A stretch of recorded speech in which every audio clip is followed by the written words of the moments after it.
Disaster with the Fiend by Sheila Lavelle. Read by Judy Bennett. Chapter 1. I knew Angela's birthday party was going to be really special. She's always had fabulous parties, ever since her dad built that enormous extra room for her on top of their garage, and there's enough space to invite the whole class. And because her birthday is only a couple of weeks before Christmas, they put all the decorations up, and the room looks great. You don't have to sit around eating fish paste sandwiches and playing stupid card games or consequences like you do at other people's parties either. Oh no, nothing boring like that. At Angela's parties, they get caterers in. There's things like smoked salmon and chicken legs and sausages on sticks and delicious little sandwiches stuffed with asparagus and liver pate and big bowls of yummy cheesy stuff to dip your crisps and lumps of celery in, and my favourite chocolate gâteau and that lemon cheesecake that melts in your mouth like snowflakes.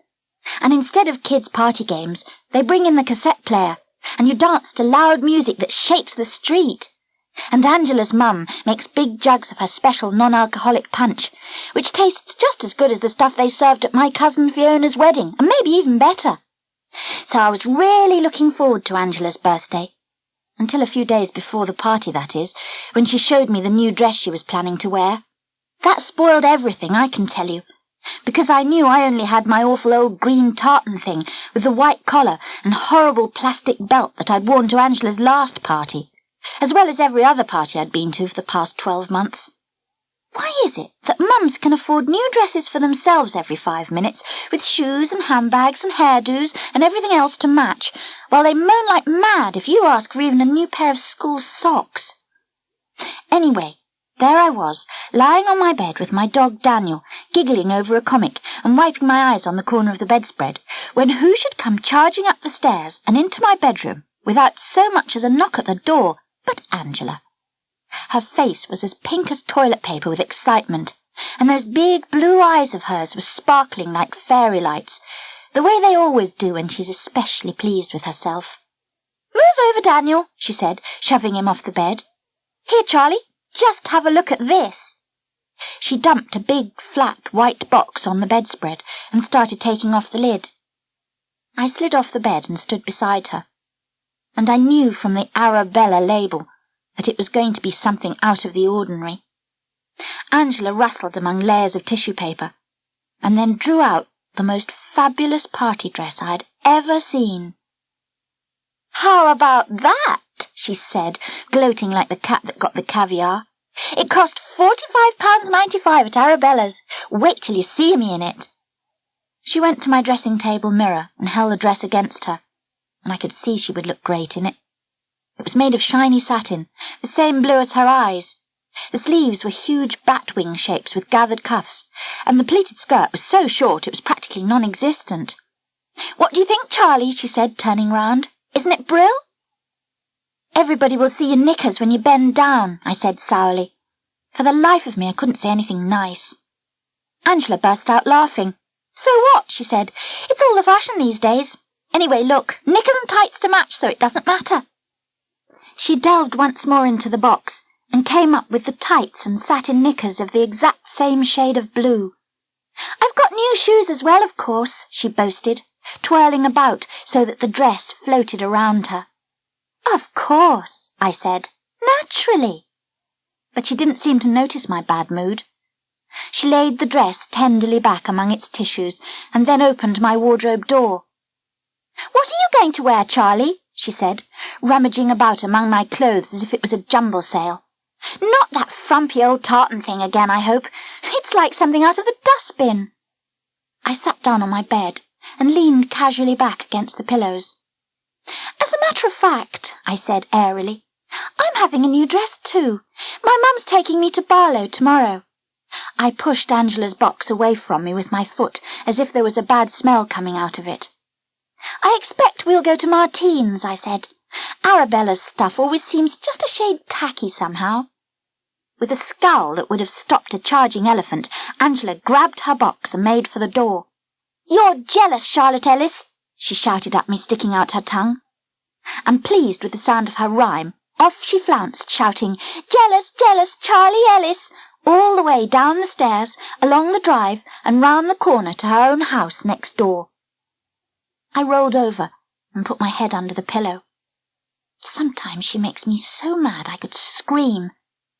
Having a friend like Angela Mitchell is like being friends with one of those poisonous snakes that wave about in baskets in India. You never know when she's going to strike next. My dad says she's more of a fiend than a friend, and what she really needs is a good kick up the backside. He says I should get myself another friend and tell Angela to jump in the fish pond. But it's not easy when somebody lives next door and your mums are best friends and go everywhere together, even the ladies' loo.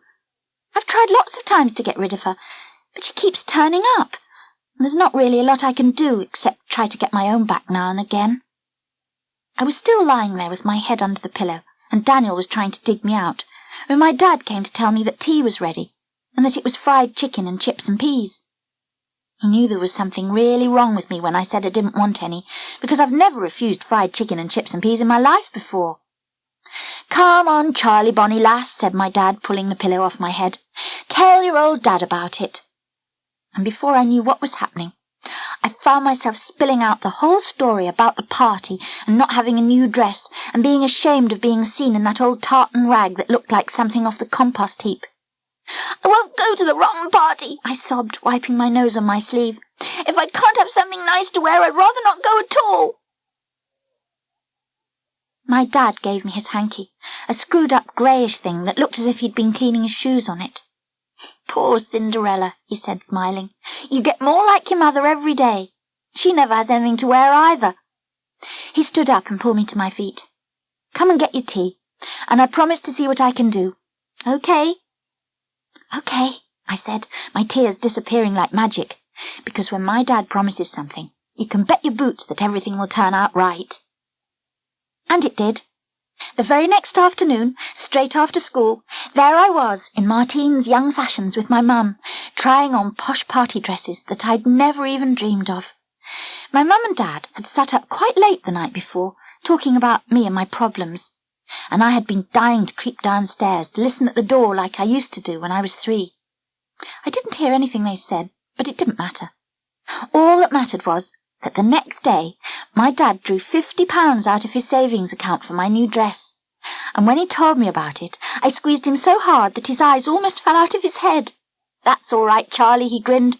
"You're quite a grown-up young lady now, and your mum and I mustn't forget it."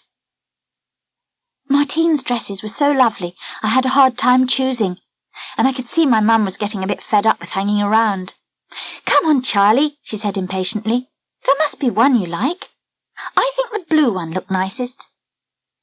I didn't remind her of all the times I'd waited for hours while she'd tried on a few thousand hats or several hundred pairs of shoes. "It's too much like Angela's," I said. "I don't want anything blue." "What about this?" the spiky-haired salesgirl suddenly said, coming back with something over her arm. "It's not a dress exactly, but it might do." As soon as I saw it, my heart turned over about 6 times, and I knew that this was it. The colour wasn't exactly red, and it wasn't exactly orange, but it was a sort of glowing flame shade somewhere in between. And it wasn't a dress. It had 3 separate pieces. There was a tiny vest-like thing with narrow shoulder straps, a full swirling skirt with big pockets, and a matching baggy jacket with long sleeves and cuffs with 100 little buttons on. I loved it at once. And when I tried it on, I loved it even more. The colour suited my sun-tanned face and dark hair, and when I twirled about, the shiny material glowed and shimmered in the shop lights.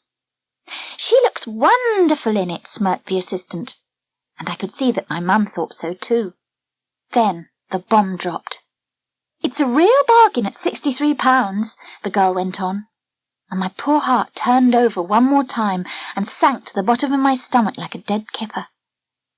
My mum looked at my face. She looked at the flame-coloured dress. She stared at the floor for a minute. I stared at the salesgirl's green spiky hair, and she stared at her purple fingernails. Nobody said anything for a long time. "We'll take it," my mum said at last with a huge sigh, and I would have hugged her, except I didn't want to get my new clothes all messed up before I'd had them less than 5 minutes. "It'll be bread and jam for the rest of the month," grumbled my mum on the way home in the bus. "That extra money came out of the housekeeping." I didn't care. I clutched the precious parcel to me as if it was an Olympic gold medal, and all I could think about was Angela's face when she saw it. It would make her groan with envy, and with any luck she'd never speak to me again. That would be the best thing of all. She was waiting in the drive when we got home, even though it was freezing cold and starting to snow, but I wouldn't show her my dress. "You will see it on Saturday," was all I said, and I shut the door right in her face. At school next day, she did her best to wheedle it out of me, and I was so pleased with myself that I just couldn't help dropping hints about how gorgeous it was. "Not nicer than mine, though, Charlie," she pleaded. "That wouldn't be very kind of you. It is my party, after all." I took a deep breath. "It's 10 times nicer than yours," I declared. "It makes yours look like a fishmonger's overall." Angela opened her mouth and closed it again. Then she walked off without a word. I was walking home from school on the Friday afternoon, the day before the party, when Lawrence Parker came puffing along behind. "I've got something to tell you, Charlie," he told me, glancing furtively over his shoulder to see if anyone was listening. "That Angela Mitchell is going to try and make you look a right idiot, and it's not fair." I stared at him. Although we're in the same class, we've never been exactly the best of friends, and I couldn't understand what he was getting at. "What do you mean?" I demanded. "She can't make me look an idiot. I've got a lovely new dress for the party tomorrow, and she's jealous, that's all." "That's just it," said Lawrence hurriedly. "Listen, Charlie, she'll kill me if she finds out I've told you. She doesn't want anyone to give the secret away." He unwrapped a toffee from the never-ending supply in his pocket and stuffed it into his mouth. "What secret?" I scowled, wondering what Angela could be up to now. "She's decided to have everybody in fancy dress," mumbled Lawrence, chewing the toffee. "There's going to be a prize for the funniest costume. She's giving a £10 voucher." "A what?" I gaped. "You mean a Christmas turkey or something?" "No," he said irritably. "A voucher for 10 quid, what you can spend in Boots or Smith's or somewhere like that." I was too upset to laugh. "A voucher, you mean, you stupid great twit," I said impatiently. "A £10 voucher, not a vulture. A vulture's a big squawky bird. It's huge and ugly, and it never stops eating." "Like you," I felt like adding, but I thought I'd better not. He might go off in a huff without telling me anything more. "Well, anyway," said Lawrence, his cheek bulging, "everyone's coming as cartoon characters, all except you. You'll be the only one that's not in fancy dress, and you're meant to feel a proper fool." He stuffed his hands in his pockets and looked red and embarrassed. "But I think it's a rotten trick, so I decided to tell you, so you can get a fancy dress as well, see? Spoil her horrible plan." I was so mad I couldn't speak. I stomped off home with my eyes full of tears and didn't even thank Lawrence Parker for giving the game away. To think that Angela could be so mean and cruel to me when I was supposed to be her best friend. But that wasn't the worst thing. The worst thing was that I wouldn't be able to wear my wonderful dress after all. And we bought it all for nothing. I cheered up a bit when I got home, because my dad was back early, as he often is on a Friday. Poets' Day, he calls it, which means push off early, tomorrow's Saturday. Only he doesn't say push, he says something else which is too rude to repeat. Anyway, he laughed like anything when I told him what Lawrence had told me, and said what a minx that Angela was, but at least we had found out in time. And after our supper of steak and kidney pie and potatoes baked in their jackets, we got to work and made me the funniest fancy dress costume you ever saw. It was a Minnie Mouse outfit, and we got the idea from a cartoon on the telly. It was dead easy to make, because I already had a little black velvet hat that I could sew big black felt ears onto, and black tights to which I could attach a long tail. I cut an old white dress very short, and made a big spotted bow for the neck, And my mum lent me some long, spiky false eyelashes and a pair of high-heeled shoes with silver buckles that she must have worn in the Ark. And when I'd got everything on and looked at myself in the mirror, I laughed so much I was almost sick on the carpet, and that would have been an awful waste of steak and kidney pie and jacket potato. Daniel took one look at me, then dived under the sofa and wouldn't come out. "Your nose," said my dad suddenly. "You must have a proper mouse nose." And he got a ping-pong ball and carefully cut a hole in it so that it fitted over my own nose. Then he painted it bright red, and it was the perfect finishing touch. "We'll see what Miss Cleverclogs Mitchell thinks of that," snorted my dad. And I couldn't wait to find out. Saturday came at last. The party was due to start at 5 o'clock. So at about 4, I wrapped up Angela's birthday present, a lovely pink cashmere scarf that had cost me 2 months' pocket money, and then spent about an hour getting dressed. My dad kept laughing so much he wasn't any help at all. But at 5 o'clock I was ready, complete with the red-painted nose. I decided to go a bit late when everybody else had already arrived. My costume would have the most effect that way, and Angela would be all the more furious. I sat on the window seat in my room, thinking longingly of chocolate gâteau. I tried to coax Daniel to let me stroke him, but he only growled at me and raised the hairs on the back of his neck. He didn't like the look of me at all. At 5:30, I tottered off in my high-heeled shoes down the cold, slushy drive and round the corner to Angela's house. The windows above the garage were open a little, and I could hear the music and people talking and laughing.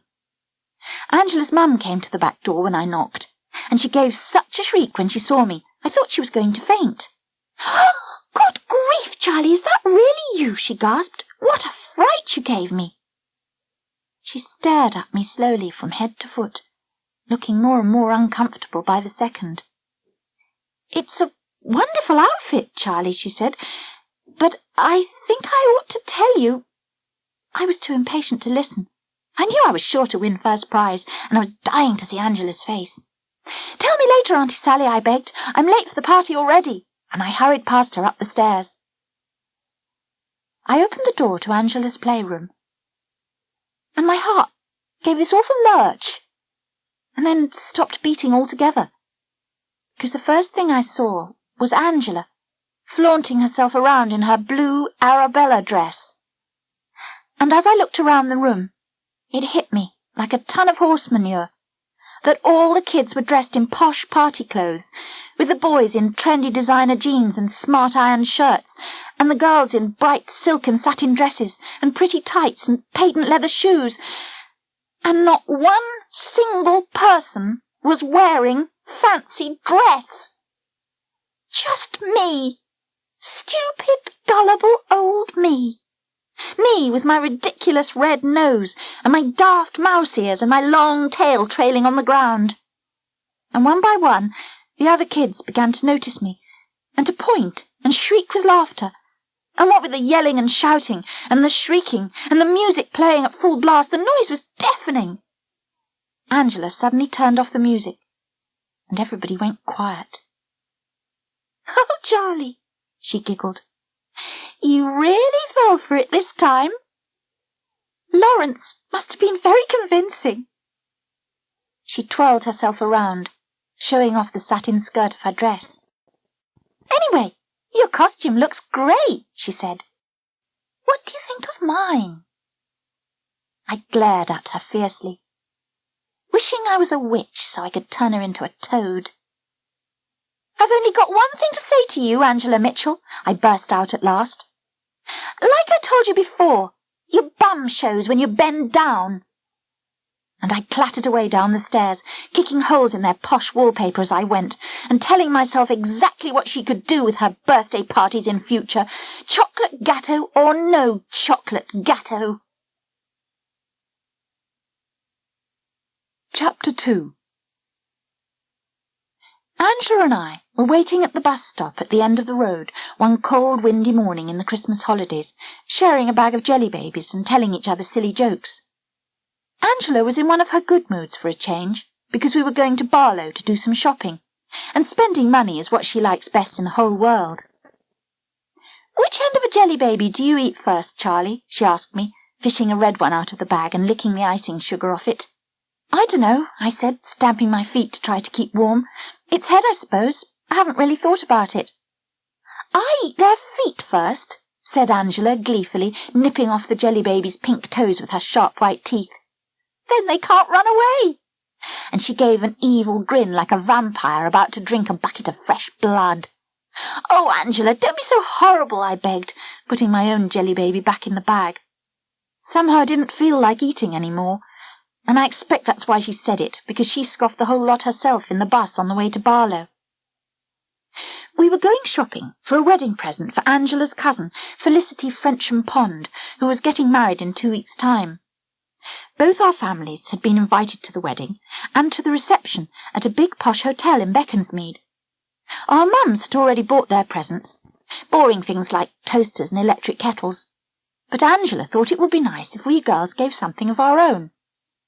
I thought it was a rotten idea, actually. I get very little pocket money as it is, and spending it on a present for Felicity Frensham Pond, who I've never even met, and who probably has 1,000,000 times more money than me, seemed just plain stupid. But Angela persuaded me, as usual, and as I know for a fact that she's never short of pocket money, I consoled myself with the thought that maybe I wouldn't have to put very much towards it. At least she behaved herself on the bus for once. Sometimes she does the most awful things and makes me ashamed to be with her.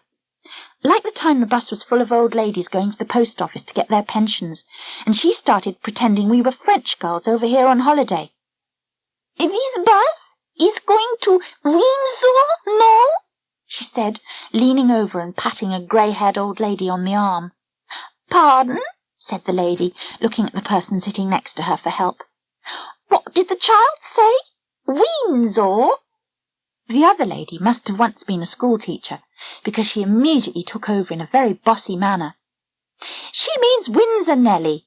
You know, where the Queen lives. She thinks this bus is going to Windsor." She leaned over the First Lady's lap and addressed Angela in the loud voice that English people always use with foreigners, as if they were deaf or stupid or both.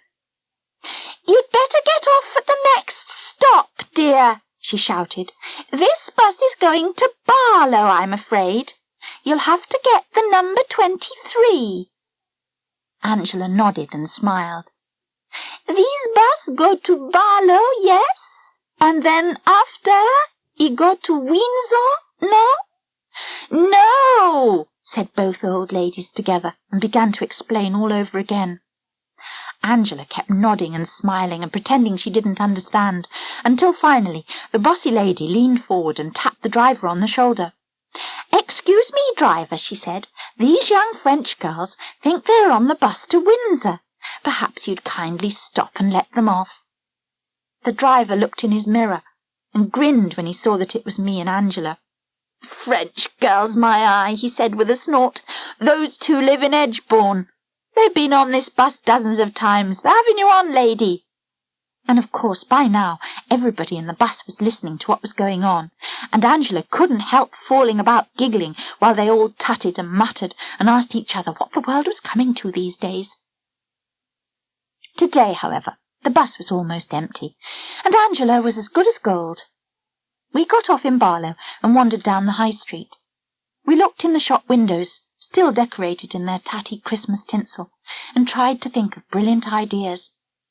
It's not easy buying a present for somebody who's so rich they've got everything they want anyway, and we soon got fed up and bored with the whole thing.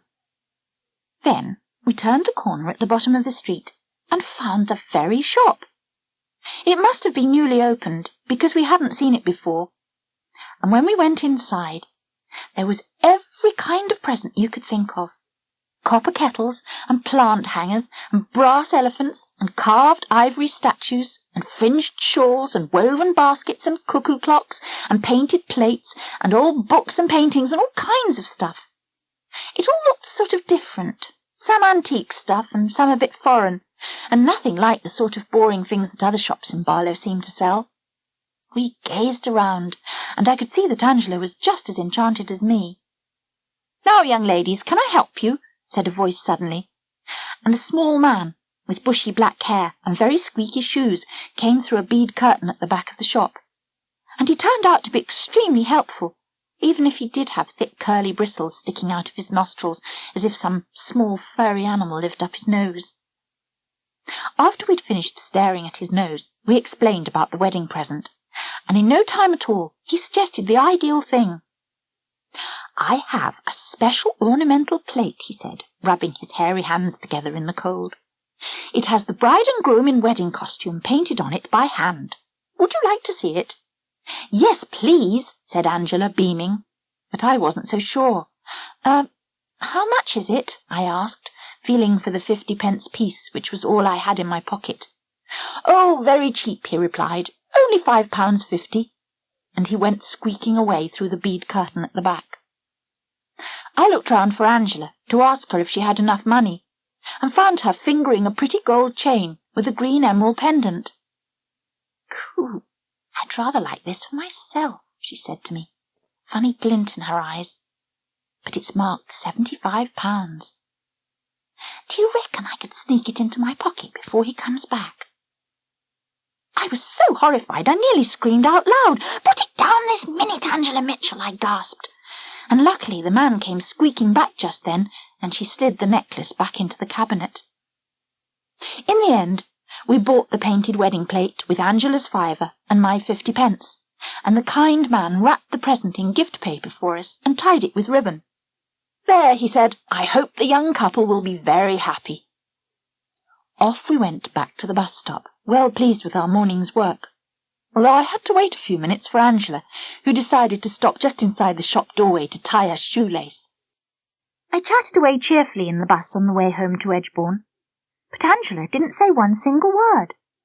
She sat as still as a stone, staring in front of her with the strangest expression, her face going paler and paler by the minute. "Are you all right?" I said at last. "You look a bit sick." "I feel a bit sick," she said faintly. "Oh, Charlie, I've done the most awful thing." A police car overtook the bus just then, its siren blaring, and the bus had to pull over to let it past. To my complete astonishment, Angela dived onto the floor and tried to hide under the seat, only coming out when the police car was well past on its way to Edgebourne. "Whatever's the matter with you?" I said, looking at her face, all red and flushed and scared-looking. "Anyone would think you were hiding from the police. You haven't robbed a bank or anything. Have you?" "Oh, blimey, Angela! How could you?" The penny had suddenly dropped, and I remembered the emerald pendant and the way she had hung back in the shop to bend down and tie her shoe. "Don't tell anybody, Charlie," she whispered frantically. "I couldn't help it, honest. I don't know what came over me." I grabbed her arm and stood up. "Come on, you," I said. "We're getting off this bus right now and getting the next one straight back to Barlow. You can give the wretched thing back and just hope old Hairy Nose won't call the police." Angela cowered in her seat. "Please don't make me go back, Charlie," she begged. "I just couldn't. I'd die. I know I would." "Anyway," she added, pulling me down into my seat again, "it's Wednesday, half-day closing, and by the time we wait for the next bus, all the shops will be closed." I plonked myself grimly back into my seat, and for the rest of the journey I thought about what she had done. I kept looking at her set face and her clenched hands, and I began to wonder. If she was having me on, like the time she pretended to have kidnapped a baby from outside a supermarket, and it turned out it was her cousin Sarah Jane she was looking after for the afternoon. She's such a good actress that I can never tell whether she's telling the truth or a great big whopping fib. At last I thought of a way of catching her out. "Let me see it, Angela," I demanded suddenly, and her eyes went huge and round. "What, here?" she gulped, aghast. "You want me to show it to you on the bus with everybody watching? You're even more stupid than I thought, Charlie Ellis. You haven't got the brain of a lettuce." And she slumped down into her coat collar and groaned quietly to herself until the bus arrived at the library corner where we get off. "I'll just go and tell my mother that I'm back, and then I'll come round to your house," she said when she reached her gate. "You've got to help me decide what to do about this, Charlie. Okay?" "Okay," I said wearily, and she gave me a watery smile before disappearing down her drive and into the house. When I got in, Daniel was so ecstatic to see me that he almost licked my face off. My mum was in the kitchen making soup for lunch, and the smell was so wonderful I could almost forget Angela and her problems. But she turned up less than 5 minutes later and dragged me upstairs to my room. The first thing I had to find out was whether the whole thing was just one of her stupid tricks. And she soon solved that by putting her hand in her pocket and flinging the gold and emerald necklace on my bed. "There," she said defiantly. "Now do you believe me?" And she fell down on the floor on my sheepskin rug and covered her face with her hands. I stared at the necklace and swallowed hard. I had to believe her now, for there was the rotten thing to prove it. I tried to speak, but nothing came out except a sort of gargling noise. Daniel bounced in, delighted to find Angela lying on the floor and convinced she was playing some sort of game. "Get her off, you stupid mutt!" she groaned as he tugged at her hair with his teeth and tried to lick her face. "Get him off, for Pete's sake, Charlie! Look at the mess he's making of my hair!" I should have thought that was the least of her worries, but I bundled poor old Daniel out of the room and shut the door. Then I helped Angela to get up and sat her beside me on the bed. We sat there gazing for ages into space, and neither of us said a word. My brain just seemed to have seized up altogether, and I hadn't a clue what to do. Once we heard a police car in the distance, and we stared at each other and clutched each other's hand until it had gone past. At last my mum called up the stairs that lunch was ready, and did Angela want some too? "Oh, no thanks, Aunt Liz," Angela called back. "My mum's expecting me." And she shot out of my room and down the stairs, leaving the stolen necklace lying on my bed. "Oh, just a minute!" I shouted. But it was too late. She'd gone. I gazed fearfully at the glittering emerald, as if it was burning a hole in the bedspread. Then I quickly picked it up and hid it in one of my shoes in the wardrobe. Straight after lunch, I'd take it back to her. She needn't think I was going to be a receiver of stolen goods. My mum's homemade thick pea soup is delicious. It's got lovely chunks of pink ham in it, and we always have warm, crusty bread to dunk in. But for once, I couldn't eat a thing. All I could think of was that rotten necklace sitting in the bottom of my wardrobe like a skeleton in the cupboard, and I knew I would have to get rid of it somehow. Maybe I could flush it down the loo, I thought, stirring my soup absently but not eating it. "Not hungry, Charlie?" asked my mum in surprise. "I suppose you've been filling yourself up with rubbish and Barlow all morning." I gave a sheepish grin and escaped upstairs as soon as I could.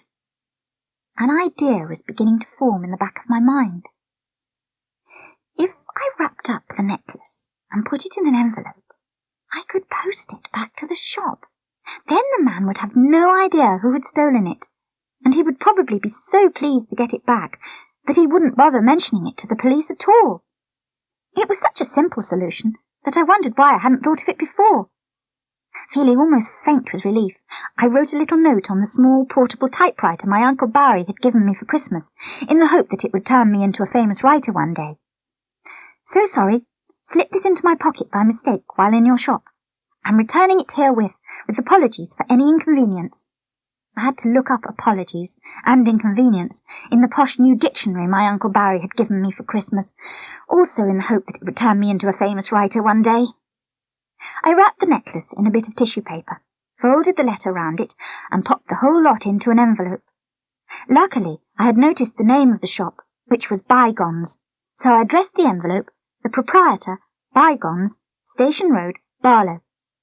Then I stuffed it up my jumper and went downstairs to find my mum. "Who are you writing to?" she asked curiously when I begged for a first-class stamp. "Anybody I know?" She laughed and rumpled my hair when I stammered and blushed, and told me not to worry, it was none of her business. I bet you anything she thought I was writing to that dishy David Watkins in my class at school, who I've decided to marry when I grow up. Anyway, she gave me the stamp, and I grabbed my anorak and raced outside and down the street to the corner of the main road where the nearest pillar box is. My fingers were shaking so much from cold and fright that I somehow got the stamp stuck on sideways. but at least it was on. And when I dropped the letter in the postbox, I very nearly cried with relief. I couldn't wait to tell Angela what I'd done. I raced back up the street, kicking up the snow and almost dancing for joy. I banged on Angela's door, shouting Angela's name and demanding to be let in at once. Aunt Sally opened the door, and I could tell she was still in the middle of lunch because she had her mouth so full she couldn't speak. She just waved me past her and pointed towards the kitchen. But I stood for a moment, rooted to the spot, totally unable to move, opening and shutting my mouth like a dying haddock. For hanging round Angela's mum's neck and sparkling prettily against her white fluffy sweater was an emerald pendant on a gold chain, exactly like the one I'd just posted. "What's the matter with you, Charlie?" she said impatiently when she'd swallowed her mouthful of lunch. "Don't stand there like 1 o'clock half struck. Come in, child." I went into the kitchen, and there was Angela, shoveling sausages and chips and baked beans into her mouth, as if she hadn't a care in the world. "Sit down, Charlie," she said cheerfully. "We'll go for a walk when I finish this." Aunt Sally went back to the table, and I watched them both eat for a moment. Then I cleared my throat. "That's a very pretty necklace, Auntie Sally," I said nervously. "Was it a Christmas present?" Angela's mum gave one of her girlish giggles. "Good heavens, no," she laughed. "It's not a real necklace at all. It came out of a Christmas cracker, one of those special ones from Harrods." She smiled across the table at Angela. "Angela's got one just like it, haven't you, darling?" "I gave mine to Charlie," replied Angela with a grin. And when my slow brain had worked out just exactly what she meant, I got up and walked behind her chair, and before she could do anything to stop me, I pushed her face straight down into her plate of sausages and beans and chips. "Charlie!" she gasped, tomato sauce dripping off her chin, and Auntie Sally just sat there with her mouth hanging open, too astonished to say anything at all. I took myself off home, put Daniel's lead on, and we went for a lovely long walk all by ourselves in the woods by the river. And every time I thought of Angela Mitchell sitting there at the table with tomato sauce dripping down her face, I laughed so much I almost choked. Chapter 3. The sly cat Angela got her own back just 2 weeks later at the wedding of Felicity French and Pond, and I've never been so embarrassed in all my life. I've never seen my poor dad so embarrassed either, and that's what annoyed me more than anything. Angela plays her horrible stupid tricks on me so often that I've sort of got used to it, but when she starts doing it to my dad, it's just not funny. I had been quite looking forward to the wedding, because my mum said I could put on my lovely new flame-coloured dress, which I hadn't yet had a chance to wear. But of course the lousy January weather was so bad I had to have a coat over it to go to the church. But my best coat is short and a very bright shade of cherry red, and even I could see that the two colours clashed like cymbals in a brass band. "Yuck!" snorted Angela when she saw it. "Charlie Ellis, you've got about as much dress sense as a gooseberry flan." She, of course, had yet another new outfit. A white wool dress with a gorgeous jewelled belt and a matching white woolen cloak and hat. She had black shiny leather boots, a shiny leather handbag and black gloves. And she looked like something off the front page of one of those fashion magazines they have in the waiting room at the dentist. I kept my coat buttoned up tight and made up my mind to sit well away from her in church. It was a very snowy morning, and we had to go in 2 cars because there wasn't enough room for all of us in one. So Angela's dad took our 2 mums in his posh new Volvo so that their nice new clothes wouldn't get covered in dog hairs from the back seat of our car. My dad took me and Angela, and of course Angela wouldn't sit in the back either, so it was me that got covered in dog hairs. But I suppose that was quite fair. As Angela pointed out, Daniel is my dog after all. And you should have seen his sad little face at the living room window as we drove away, even though we had got Mrs. Baines, his favourite doggy-sitter, in to look after him. The church was packed when we got there. I looked around, but we hardly knew anybody. Our family had only been invited because Felicity French and Pond's mum had gone to school with my mum, and I suppose she wanted everyone to see how she had gone up in the world. and you should have seen all the posh dresses and fur coats, and the men in grey top hats and tailcoats and the lot. The bride came down the aisle on her father's arm, and everybody went ooh and ah, and isn't she lovely? Although you couldn't see what she looked like at all because of the lace veil over her head. But at least nobody stood on her train and tripped her up, which is what happened to my poor cousin Fiona at her wedding in Birmingham last year. The ceremony wasn't quite as boring as usual, because the vicar started off by reading the burial service by mistake. Somebody had to tactfully point it out to him, and after a lot of red-faced flapping through his book, he found the right page and started all over again. That caused a bit of a giggle, although everybody tried to pretend they were only coughing in their hankies.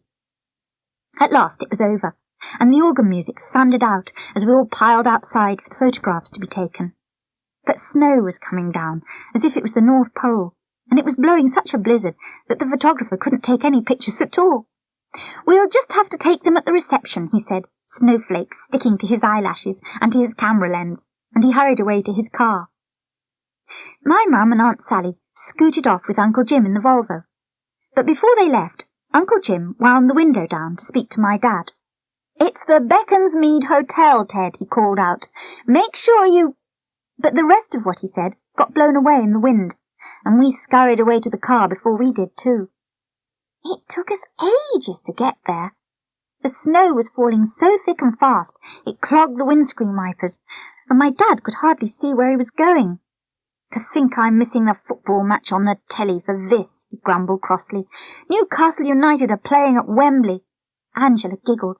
"You are silly, Uncle Ted," she told him. "If the snow's as bad as this, there won't be any football on the telly. There'll be some soppy old film instead." He couldn't think of an answer to that, and neither could I. She's always saying things that make you look stupid, and you feel like giving her a good kick on the shins, because she always looks so smug and pleased with herself. We arrived at the Beaconsmead Hotel at last, and my dad drove into the car park. "Now what?" he said. We all peered out and saw a sign with 2 arrows on it. One arrow pointed left to the Windsor suite, and the other pointed right to the Hampton rooms. "Left," said Angela quickly. "I'm sure my dad said it was the Windsor suite." So we turned left and parked among the Rolls-Royces and the Mercedes and the Jaguars and started to get the wedding presents out of the car. I don't know why we had to carry them all, I'm sure, but for some reason they'd all been put into our car. There were 2 big parcels from Angela's mum and dad, 1 big parcel from mine, and the little parcel with the plate in it from me and Angela. We dashed through the blizzard into the hotel with all these packages, and the snooty young man at the reception desk helped us off with our snow-covered coats and frowned at the slushy mess we were making on his nice clean carpet. "Windsor suite?" asked my dad, picking up a couple of the parcels again, and the snooty receptionist jerked his thumb at the stairs. "Up there," he said. So that's where we went. A small orchestra was playing somewhere, so we followed the sound of the music until we found ourselves in a vast room like a cathedral, with gold cherubs all around the ceiling and beautiful paintings on the walls. Along one side of the room a buffet lunch was laid out, and my mouth watered when I saw all the yummy things there were to eat. A huge sideboard near the door had all the wedding presents arranged on it, and you should have seen the silver and the crystal and the embroidered linen and the piles of parcels wrapped in pretty wedding paper and ribbons still waiting to be opened. We dumped our presents on the end of the sideboard. Then my dad grabbed a glass of champagne from a tray, and we went to look for our mums and Angela's dad. We could see a queue of people forming, waiting to kiss and congratulate the bride and groom, so we joined on the end of that. There was no sign of our mums anywhere. In fact, we didn't recognise one single person in that room, and nobody seemed to be taking the slightest notice of us. At last we reached the bride. My dad stepped forward, handing me his glass of champagne to hold, which gave Angela and me a chance to have a quick swig when he wasn't looking. "Congratulations, my dear," my dad mumbled at the bride, shaking her hand. "I hope you'll both be very happy." He kissed the plump and pretty dark-haired girl on the cheek and shook hands with the young groom, and then we moved away, with Angela and me bobbing a sort of quick curtsy. I saw that Angela was gazing at the bride with a horrified look on her face. She tugged frantically at my dad's arm and dragged us both into a corner beside a pink velvet curtain. "That's not Felicity French and Pond," she hissed urgently. "I'm sure it isn't. I haven't seen her since I was little, but her mother keeps sending us photos of her." She stared hard at the bride and groom, who were whispering together and looking at us curiously. "Felicity Frensham-Pond is blonde for a start," declared Angela. "She's also 6 feet tall, and she's as skinny as a hockey stick turned sideways." My dad groaned and clutched at his tie, which seemed to be strangling him. "Maybe there are 2 weddings," he said. "We must have come to the wrong reception. Maybe we should have gone to that other place. What was it called?" "The Hampton Rooms," said Angela, and I saw that her eyes had gone that funny green colour they go when she's up to mischief. "That's probably what my dad was trying to tell us when we left the church," she said. "He was shouting something out of the car window." My dad sighed. "Never mind," he said. "There's no harm done, I suppose. We'll just sneak out and go to the other one. Nobody seems to have noticed us here." I wasn't so sure. I had just seen the bridegroom beckoning to 2 great hefty blokes in brown suits who looked like gorillas, with great long arms that almost touched the ground. They both looked as if they could tie their shoelaces without bending down. The bridegroom spoke to them quietly, and they looked in our direction. Then they started crossing the room towards us, just as my dad decided to sneak off towards the door. "Come on, girls," he said over his shoulder. "The sooner we get out of here, the better." We hurried after him, and had almost escaped when my dad clapped his hand to his brow. "The wedding presents," he groaned. "Oh, Lord, we can't go without the wedding presents. Your mother would kill me." We rushed over to the sideboard, but other people had arrived after us, and it was so piled up with parcels that we couldn't see which were ours. We had to rummage about until we spotted the right labels, and by then the 2 men in brown were almost on top of us. We each grabbed a parcel or 2 and ran once again for the door, and all of a sudden it was like a scene from one of those crime films on the telly. A fat lady in a flowered costume that made her look like an overstuffed sofa cried out, "Stop them! They're pinching the wedding presents!" And that's when everybody started yelling and screaming, and a boy with red curly hair and freckles and strawberry mousse all round his mouth stuck out his foot and tripped me up and sent me flying across the floor, and somebody else grabbed Angela, who screamed louder than anybody, and the 2 burly blokes in brown each grabbed one of my dad's arms and slammed him up against the wall so hard you could hear the breath being knocked out of his body. "Now then," they demanded, poking my dad in the ribs, "what do you think you're up to then? Helping yourself to the silver, eh?" And my poor dad just went scarlet in the face and gaped in astonishment and couldn't say a single word. Angela and I were brought forward and pushed against the wall as well, and I was so scared my teeth wobbled. "Here's his accomplices," said the red-haired boy who tripped me up. "I saw them both taking things." He was holding my wrist so tight that he was hurting me, so I kicked him hard on the ankle to make him let go. "Here," he said, "did you see that, everybody? Assault as well as burglary." My dad gave me a warning look, so I calmed down a bit and contented myself with sticking my tongue out at the boy as far as it would go. Somebody went off to phone the police, and it was then that Angela started having hysterics. "I'm innocent," she cried out piteously, like Oliver Twist, which we'd seen on the telly the week before. "They made me do it honest." And of course that didn't help at all. The 2 blokes in brown, who turned out to be hotel security guards, wanted us all locked up in the manager's office until the police arrived. My dad began shouting above the noise, trying to explain that we'd made a terrible mistake, but nobody took the slightest notice of him in the least. It was all like some horrible nightmare, but no matter how hard I pinched myself, I still didn't wake up, so I knew that it was real all right. Suddenly there was a commotion near the door, and a loud, commanding voice was heard bellowing above the din. "What on earth is going on here, may I ask?" Everybody fell back to let through this enormous tall woman in a purple velvet dress and a huge picture hat, who acted like she owned the place. I almost cried with relief when I realised who she was, because there behind her was my mum and Angela's mum and Angela's dad. They'd guessed that we'd gone to the wrong reception, and they'd all come to look for us. They looked perfectly astounded to see what was going on, and the purple lady, who turned out to be Mrs. Frensham-Pond herself, demanded our release immediately. Angela flung herself at her mother and boo-hooed like a 5-year-old into her mum's new pink satin suit, and Angela's mum stroked Angela's blonde hair and said, "There, there, darling, everything's all right now, Mummy's here." and Angela turned her head slightly and gave me such an enormous wink that I began to wonder whether she'd planned the whole thing all along. Well, after a lot of argument, the Purple Lady finally convinced them that it had been a genuine mistake, and they let us go. Mrs. Frensham Pond swept majestically out, and we trooped sheepishly along behind her, after picking up the wretched wedding presents, which I never wanted to see again as long as I lived. Of course, we had just reached the corridor when 2 uniformed policemen arrived, and the whole thing had to be explained all over again. They stared at us very hard, and looked dead disappointed that they weren't going to arrest anybody after all. But somebody gave them a glass of champagne, which cheered them up, even though everybody knows they're not supposed to drink on duty. We got to the right reception at long last, but by then my dad and I were feeling so shaken and upset we hadn't a hope of enjoying ourselves. In any case, all the best food had gone by then, and there were only a few cheese sandwiches with their corners curling up, and some cold sausage rolls with that thick, soggy pastry that sticks to the roof of your mouth so that you can't speak for 5 whole minutes. Angela wasn't upset at all, of course. She danced about, showing off as usual, telling everybody about how we had nearly got arrested, and making everybody laugh with her description of my poor dad being slammed against the wall. Uncle Jim thought the whole thing was hilarious. "I still don't know how you went to the wrong rooms," he said, waving a glass of champagne around and grinning all over his face. "Even if you didn't hear me shouting from the car, I'm sure Angela knew it was the Hampton rooms you wanted."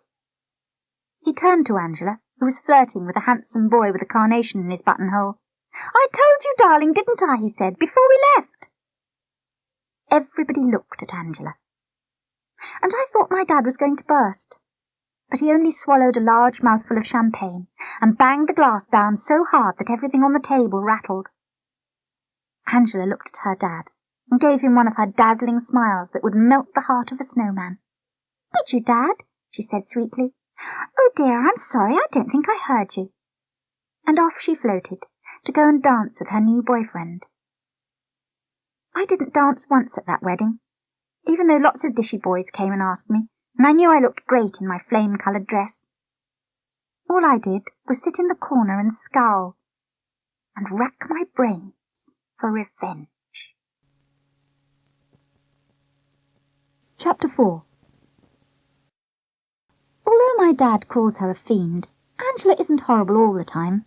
Sometimes she has some really great ideas, and she can be quite unselfish when she wants to be. Like the time she planned that jumble sale to help the poor children in Africa. It wasn't her fault about the committee room carpet. Well, I don't think it was, anyway. It was a bright spring Saturday morning, and I was sitting in the garden trying to teach Daniel to sit up and beg for a biscuit. I was getting all hot and bothered because I wasn't having any success at all. Daniel only has to see a biscuit and he starts bouncing up and down like a yo-yo.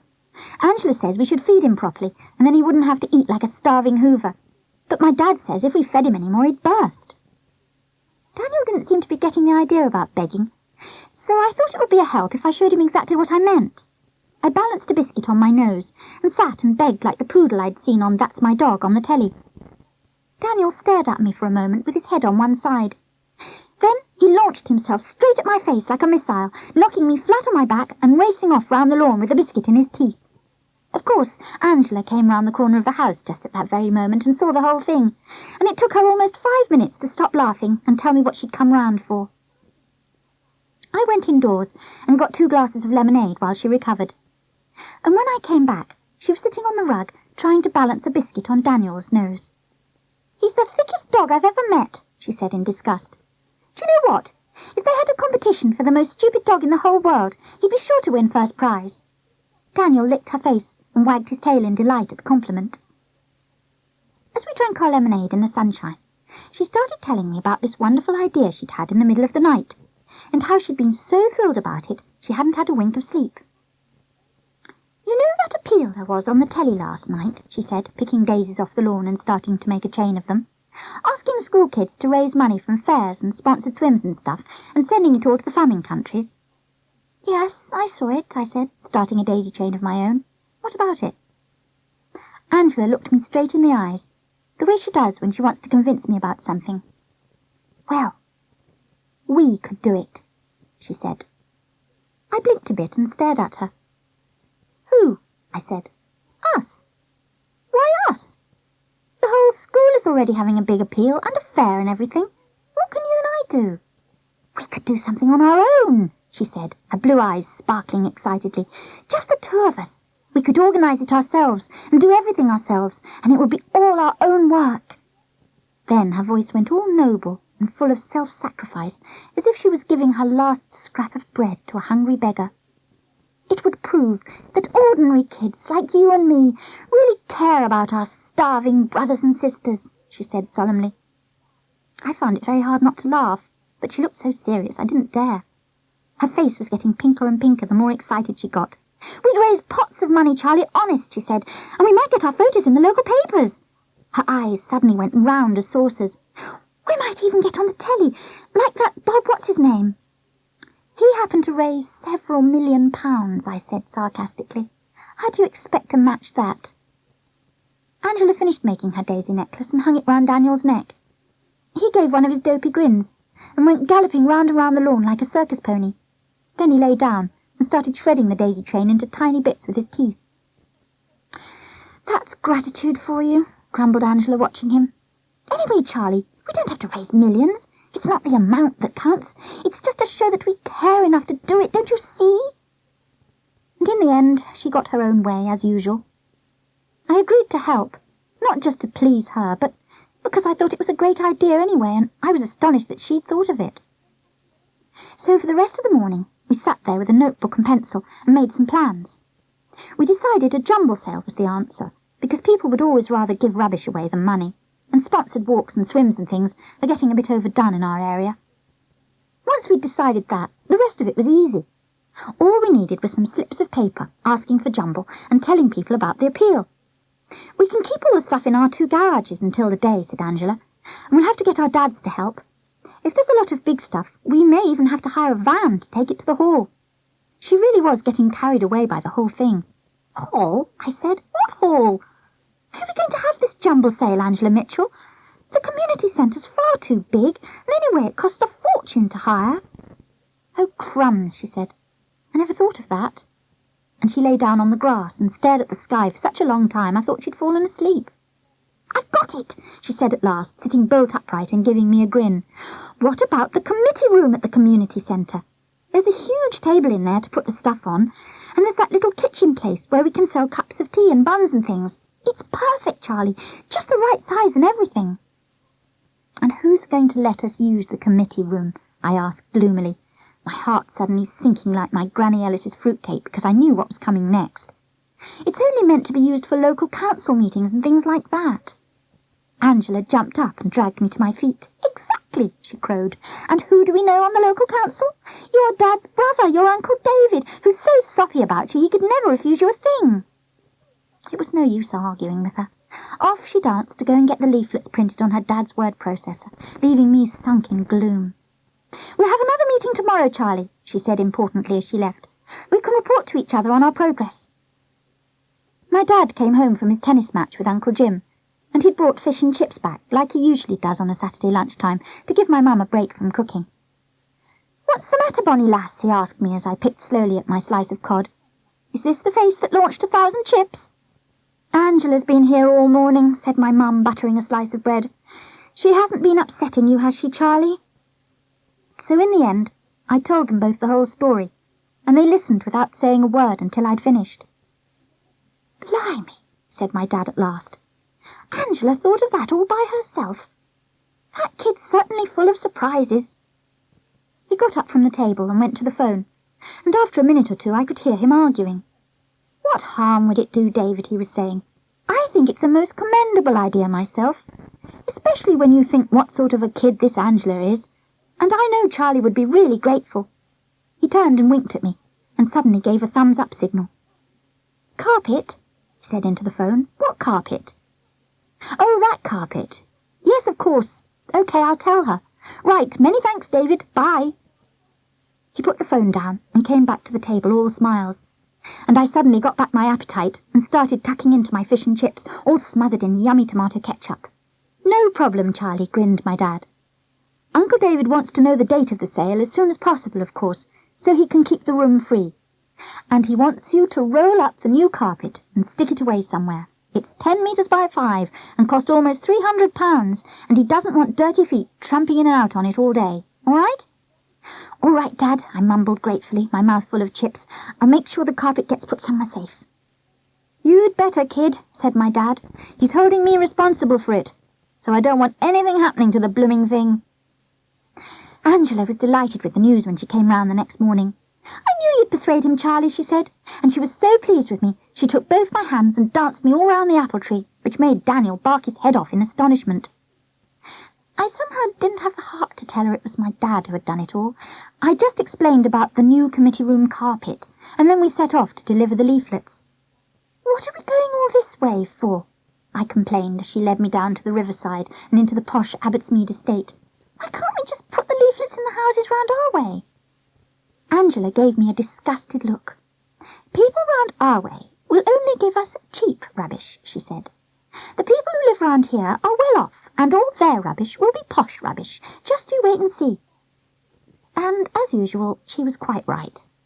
The stuff started arriving the very next day, and my eyes almost popped out of my head when I saw the fur coats and silk dresses and nice soft jumpers and evening wear and frilly shirts and men's suits and china ornaments and silver cutlery and pots and pans and pictures and paintings and books and records and binoculars and more books and more records and hats with feathers on and hundreds of pairs of shoes and more records and even a record player and a million more books. Most of the clothes were better than the ones in my wardrobe, but that rotten Angela wouldn't let me keep one single thing. Anyway, after about 10 days, both our garages were so full we couldn't get the cars in, so we thought it was about time we decided on the big day. We chose a Saturday afternoon. A lot of people go shopping on Saturdays and would be tempted to call in at our sale. We painted some colourful posters and stuck them all over the town, and we printed more leaflets and put them through people's doors. My dad fixed the date with Uncle David, and was snorting with laughter when he came back from the phone. "Your Uncle David says he's solved that terrible dandruff problem he had," he said. "The poor guy's lost all his hair." "I hope he's not worrying about the committee room carpet," I said. "I've promised to look after it, and so has Angela." "Don't worry, pet," laughed my dad. "David's only kidding. I'm sure nothing will go wrong." The great day arrived at last. The sale was due to start at 2 o'clock. So my dad and Uncle Jim worked all morning moving the stuff to the community centre, using a small van hired from a local firm. My mum and I baked cakes and scones all morning, and by the time we arrived at the community centre, the sale was just about to start. Angela's mum was making tea in the little side kitchen, and people were already crowding into the committee room, rummaging about and squabbling over bargains. We had all agreed that only Angela and I would do the actual selling, so that we could say it was all our own work. And when I went into the committee room, there was Angela, her face all flushed and excited, stuffing money into a sort of leather pouch she had tied round her waist. "Thank goodness you're here, Charlie," she said when she saw me. "I can't cope with this lot on my own." She opened the pouch to show me the money. "It's going great. Look how much we've got already. I got £5 for that old green carpet." At first I just opened my mouth and stared at her, as if I couldn't believe my ears. I felt as if somebody was sliding frozen fish fingers down the back of my neck. What carpet?" I said at last, my voice coming out like a cat's when you tread on its tail. Angela grinned happily. "Oh, just some old carpet that was rolled up in the corner. Jenny Baker and her husband bought it for their new flat. They weren't half pleased with it, I can tell you." She turned to serve an irate lady who was banging on the table for attention, and I charged like a mad bull through the crowd towards the door. I felt like murdering Angela, but that would have to wait. What mattered was getting that carpet back before anybody realised it was missing. Luckily, I knew the librarian Jenny Baker well, and she'd always told me about her new flat in Fowler Gardens. She was such a nice person, I was sure she would understand about the carpet being sold by mistake. So I raced down the street and round the corner to number 5 and started banging frantically on the front door. After a minute or two, a ginger-bearded young man with a Stanley knife in his hand came to the door, and I guessed it must be Jenny's husband, although I'd never seen him before. Anyway, before he even said one word, I almost screamed with horror, because behind him, on the hall floor, I could see a roll of dark green carpet that he had been cutting into pieces. Is that the carpet you've just managed to stammer, and he grinned with pleasure. "Yes, we got a real bargain. It'll fit the stairs a treat once I finish cutting it into strips." He stared at me. "Hey, are you all right, kid?" he said anxiously. "Your face is the colour of scrambled eggs. Do you want to come in and sit down for a minute?" "I'll be all right," I said, hurriedly backing away from the door. I wanted to get as far away from that carpet as possible, and never see it again. He shrugged and shut the door. I stood in the street, wondering what to do next. What I really wanted to do was run home and hide in the garden shed and not come out until bedtime. But that wouldn't solve anything. After dithering about for a few minutes, I decided the only thing to do was to try and find my dad. He was the only person in the world I dared confess this mess to. Well, it didn't take long to find him, for suddenly there he was, walking round the corner after taking the van back to the hire firm. And the first thing he did when he saw my face was make me sit down on a bench in the street and tell him all about it. When I'd finished telling him about the baker's lovely new stair carpet, I realised just what Mr. Baker meant by scrambled eggs, because my dad's face had gone that exact same shade of pale, lumpy yellow. He stared at his shoes for a minute. Then he cleaned his glasses on a very dirty hanky, which probably smeared them worse than before. Then he got up and pulled me to my feet. "Come on, Charlie," he said. "There's only one thing to do. We'll have to buy a new one. We can't let Uncle David down, can we?" I very nearly cried with relief as my dad hurried me back to the car park and bundled me into the car, and we drove like demons along the road to Barlow, where they've got the biggest carpet shop in the whole world. They've got every size and colour you can think of, and I knew we would get what we wanted there. "This is going to make a great big hole in our holiday savings," sighed my dad as we went into the shop. And I very nearly cried all over again, because he's the best dad anybody ever had, and he hadn't once told me off about what had happened, even though he must have been hopping mad. I forgot about crying as soon as I looked at the first row of carpets hanging up. There was the exact shade of dark green I'd seen Mr. Baker cutting up with his Stanley knife. "That's it, Dad," I said excitedly, pointing to the green carpet. "I'm sure that's the right colour." I looked at my dad, because he wasn't saying anything at all. He was staring at me with a most peculiar expression on his face. "Well, what's the matter, Dad?" I faltered. "Are you all right?" "Charlie, my bonny lass," he said slowly and carefully, as if he was talking to a half-wit, "let me get this straight. The carpet Angela sold to the Baker couple was green, right?" "Yes, Dad," I said. "I'm positive it was. I saw Mr. Baker cutting it up." My dad tugged at his hair until it was all standing on end, which was a mistake, because he hasn't got much left anyway. Then he jammed his cheque-book back into his pocket as if it was trying to jump out again, grabbed my arm and dragged me out of the shop. "The committee room carpet isn't green, Charlie," he growled into my ear. "It's red. At least it was when I rolled it up this morning. Somebody's playing silly beggars, and I've a jolly good idea who it is." He drove back to the community centre in Edgebourne so fast it was like flying, and we burst into the committee room together. By now the sale was almost over. A couple of disappointed old ladies were half-heartedly turning over a few pairs of woolly knickers, but all the best bargains had obviously gone. Through the serving hatch I could see my mum and Auntie Sally washing up mountains of cups and saucers and giggling like schoolgirls together over the pile of money they had made. Angela, flushed and triumphant, and almost staggering under the weight of her money bag, was having her photo taken by a photographer from the local paper, while a short, tubby reporter, who looked like Winnie the Pooh, made notes in a notebook. "All by yourself," he was saying incredulously. "You organised all this by yourself? You must be some kid." "Well, I did have some help from my parents, of course," Angela said modestly, "and I had a friend who was supposed to be helping me, but she disappeared somewhere just after it started." My dad folded his arms and glared at her grimly. "All right, Angela," he said, scowling like our teacher does when you haven't done your homework. "Where is it?" Angela turned to him in surprise. "Where's what, Uncle Ted?" she said, all innocent. "What are you looking so upset about?"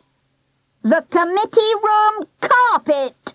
shouted my dad. "Where is it, girl? Charlie thought you had sold it." Angela gave a giggle, just like one of her mothers, and tossed her head. Then she walked over to a cupboard in the corner and flung it open. And there in the cupboard, rolled up like a big red sausage, was the committee room carpet, safe and sound. "Silly Charlie," grinned Angela. "You didn't really think I'd sold it, did you? It's been in there all the time." I didn't half feel stupid, I can tell you, but there wasn't a thing I could do. And I still don't know to this day whether she let me make that mistake on purpose. One thing I do know, though, she got every scrap of credit for the sale. It was splashed all over the front page of the local paper a few days later, with a great big photo of Angela, smiling all over her face. "Village girl raises £500 for charity, single-handed," it said, in letters 2 inches tall. My mum and dad and I all sat and read it together at the kitchen table. And for the first time in her life, my mum said a very rude word.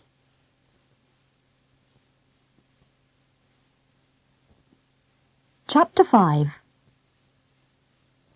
Angela and I had just set off for school one morning when we saw a farm lorry coming slowly along the street with a large and very smelly load of horse manure on the back. "Pooh," said Angela, putting her hanky over her nose. "What a stink! Mr. Willick must have ordered it for his potato patch, so now we'll have to keep all our windows shut for weeks." Mr. Willick lives next door to Angela, on the other side from us, and he's a very keen gardener. He wins prizes in all the shows for his onions and his leeks and his strawberries and things, but somehow you don't feel like eating them when you see the sort of stuff he feeds them on. Anyway, it looked as if the driver of this lorry hadn't delivered to Mr. Willick before, because he was leaning out of his cab, trying to find the right house. Then he spotted me and Angela with our school uniforms and satchels and gave us a wave. "Hey," he called, "do you kids know which is Mr. Willick's house? They forgot to tell me the number back at the farm." I opened my mouth to speak, but Angela pinched my arm so hard I almost squealed.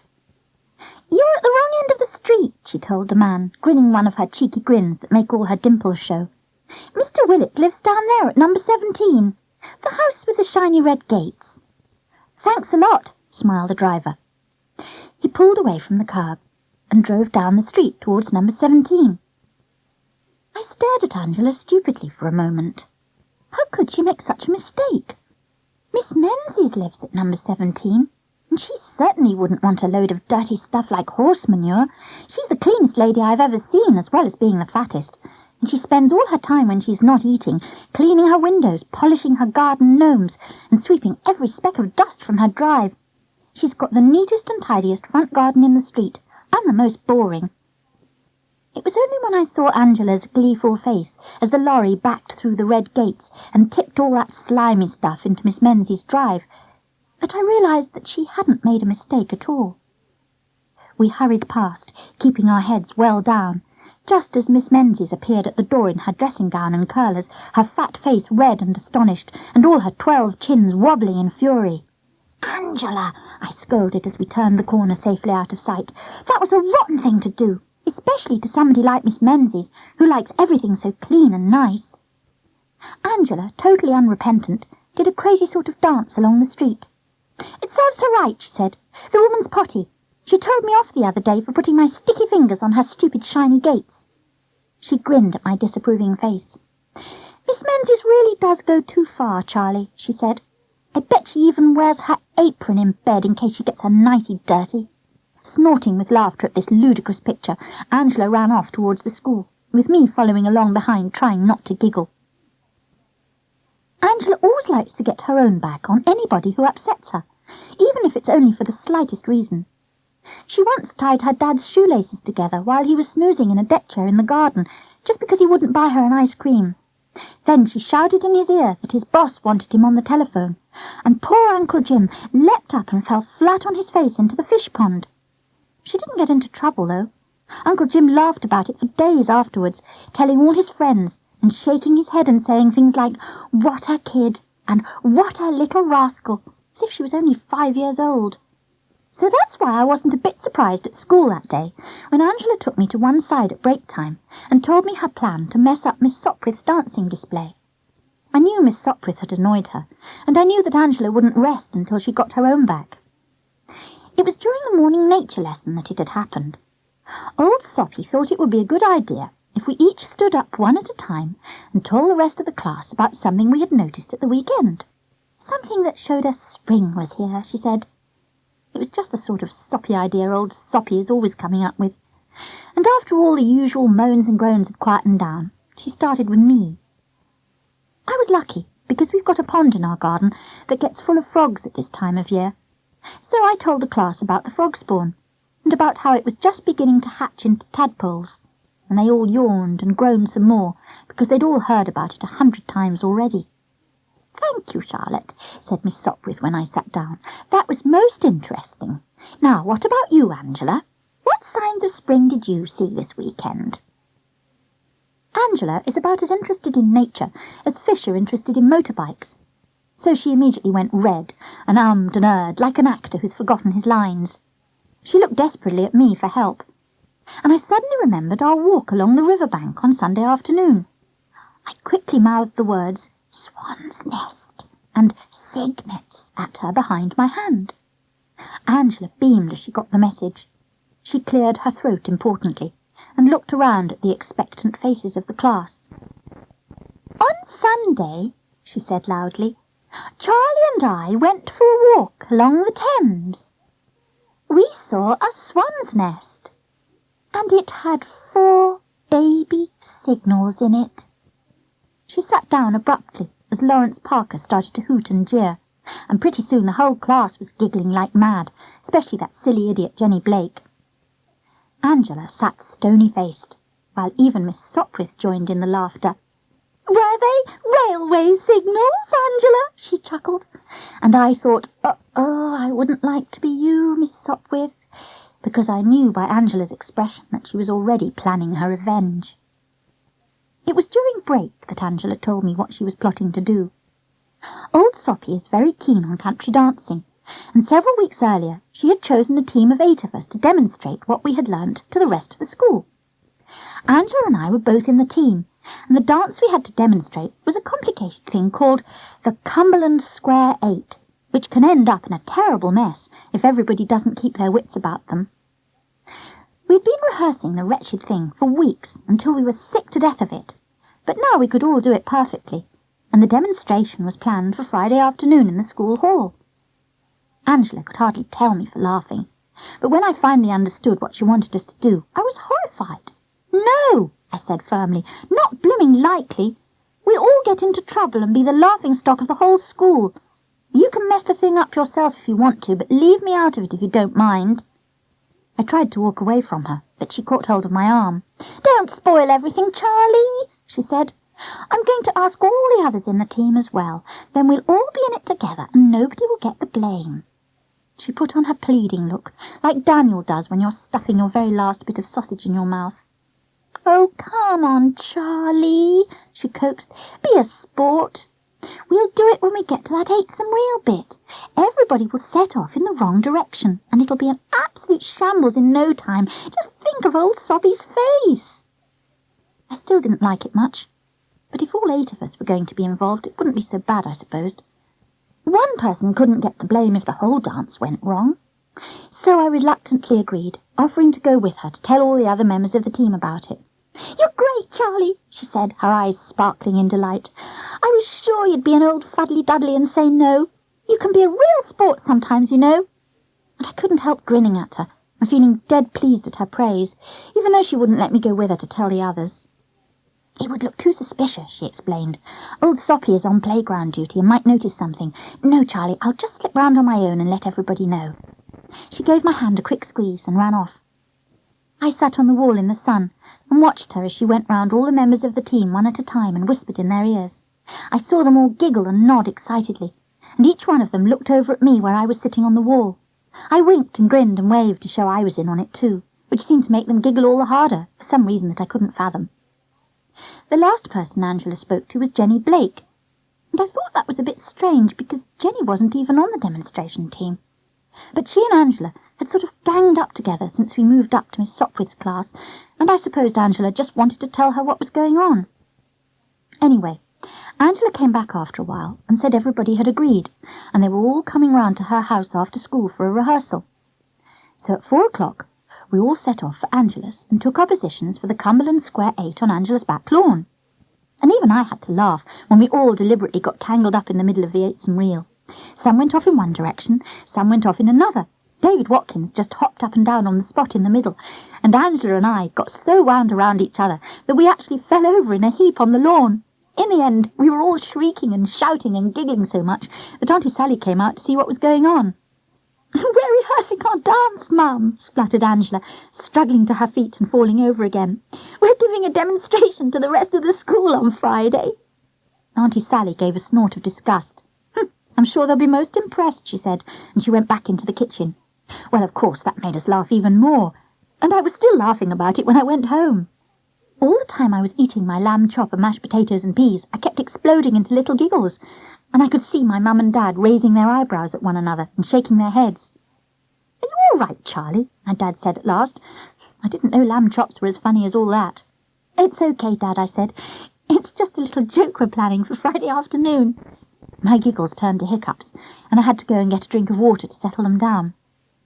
When I got back to the table, my mum and Dad were looking rather serious, like they do when they're discussing my school report or the telephone bill. "This joke you're planning, Charlie," said my Dad, "it's not one of Angela's balmy ideas, is it?" And when I said it was, he looked even more serious. "I wouldn't get involved if I were you," he warned. "You know how she has a habit of somehow putting all the blame on you." "Not this time, Dad," I smiled confidently. "There's a lot of us in it together." And I scooted off upstairs to do my homework before they could ask me any more questions. Friday came at last, and Miss Sopwith asked the dancing team to meet her in the assembly hall after lunch for a final rehearsal. We got into our positions on the stage while old Soppy started the cassette player, and we performed the dance absolutely perfectly. Not one of us made a mistake, and the 8some reel went like a dream. A loud chord of music ended the dance. We all bowed to our partners, and Miss Sopwith clapped her hands until they must have been sore. "That was beautiful, boys and girls," she beamed, and I could have sworn she even had tears in her eyes. "I'm very pleased with you indeed. If you dance like that this afternoon, Miss Collingwood will be delighted." My heart turned cold and sank like an ice cube in a glass of lemonade. Miss Collingwood is the head mistress, and while being kind and extremely fair, she hates to see anyone fooling about. "Be dignified and be a credit to your school," she's always telling us in assembly. I knew she wouldn't appreciate Angela's version of the Cumberland Square 8 at all. But there was no time to tell Angela my fears, for just then the bell rang for afternoon school to begin, and all the classes started filing in one at a time and sitting in rows on the floor. Finally the whole school had assembled, and were all sitting there staring up at us on the stage and whispering and sniggering as if we were waxworks at Madame Tussaud's, and I felt dead nervous, I can tell you. I felt even more nervous when all the teachers walked in and sat down on a line of chairs in the middle of the front row. They left the centre one empty, and all at once the whispering and sniggering stopped like magic, and Miss Collingwood swept majestically into the hall and took her place. She smiled round at everybody, then nodded to Miss Sopwith, who was standing on the corner of the stage. Miss Sopwith cleared her throat and stepped forward. "Good afternoon, everybody," she said. "The demonstration dance team will now perform for you the Cumberland Square 8. We quickly took our positions, and Angela gave my arm a squeeze as we passed. "I'm counting on you, Charlie," she whispered, and I heaved a great sigh. There was no getting out of it now. Miss Sopwith switched on the tape, and we all bowed to our partners as a loud chord of music filled the hall. Then the dance began, and for the first few minutes we danced as we had never danced before. I could see old Soppy smiling proudly, and Miss Collingwood in the front row tapping the floor with her foot in time to the beat. Then it happened. "Now," hissed Angela into my ear as the music changed, and we went into the complicated steps of the 8some reel. So, instead of turning left to swing round my partner, I turned right and bumped into the person behind me. Then I turned left again and bumped into somebody else. I went on like this, bumping into everybody I could see, finally jigging round and round in the middle of the dance, as if I'd been at my granddad's homemade elderberry wine. I grinned at Angela as she danced past, expecting her to grin back. But to my astonishment, her face was dead serious, and she wouldn't even look at me. I looked at all the others' faces, and I felt as cold as the North Pole when I saw what was happening.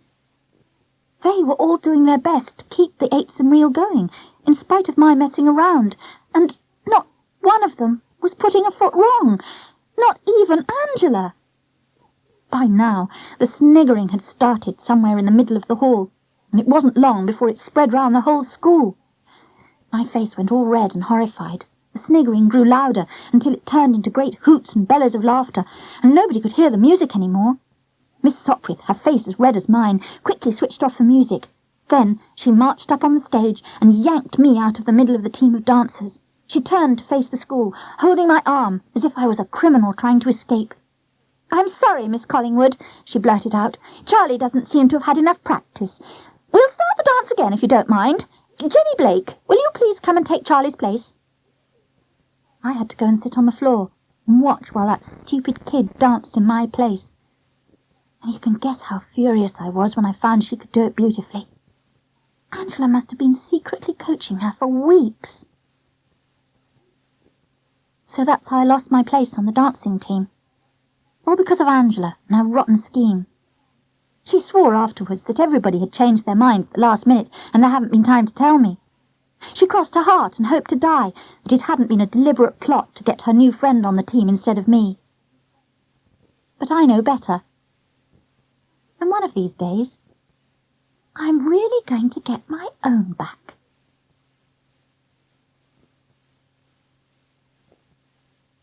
Chapter 6.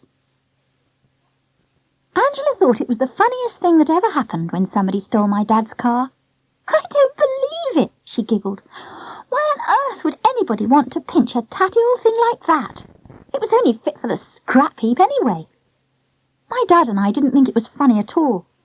We've had our old Morris for so long that it seems like one of the family. And to think that some yobs might be driving it around, and maybe even smashing it up, almost brought tears to our eyes. It was while we were having lunch at a seaside cafe that it happened. The weather was so nice one day in the half-term holidays that my dad offered to take Angela and me and Daniel down to Westbourne for the day. Well, as you can imagine, we jumped at the chance.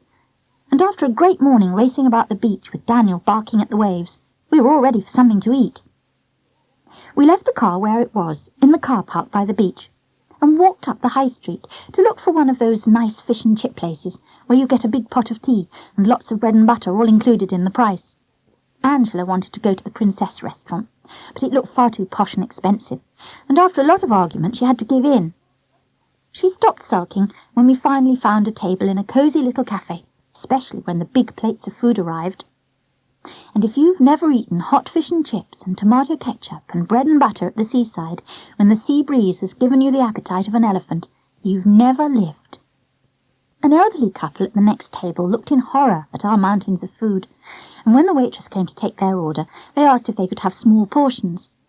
"We haven't got very big appetites, I'm afraid," said the old lady guiltily, as if it was something to be ashamed of. "Oh, yeah, that's okay," said the waitress cheerfully. "You can have children's portions if you like, half price."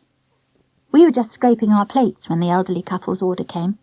2 small portions of fish and chips, 2 cans of Coke with straws, and 2 of the biggest orange ice lollies you've ever seen.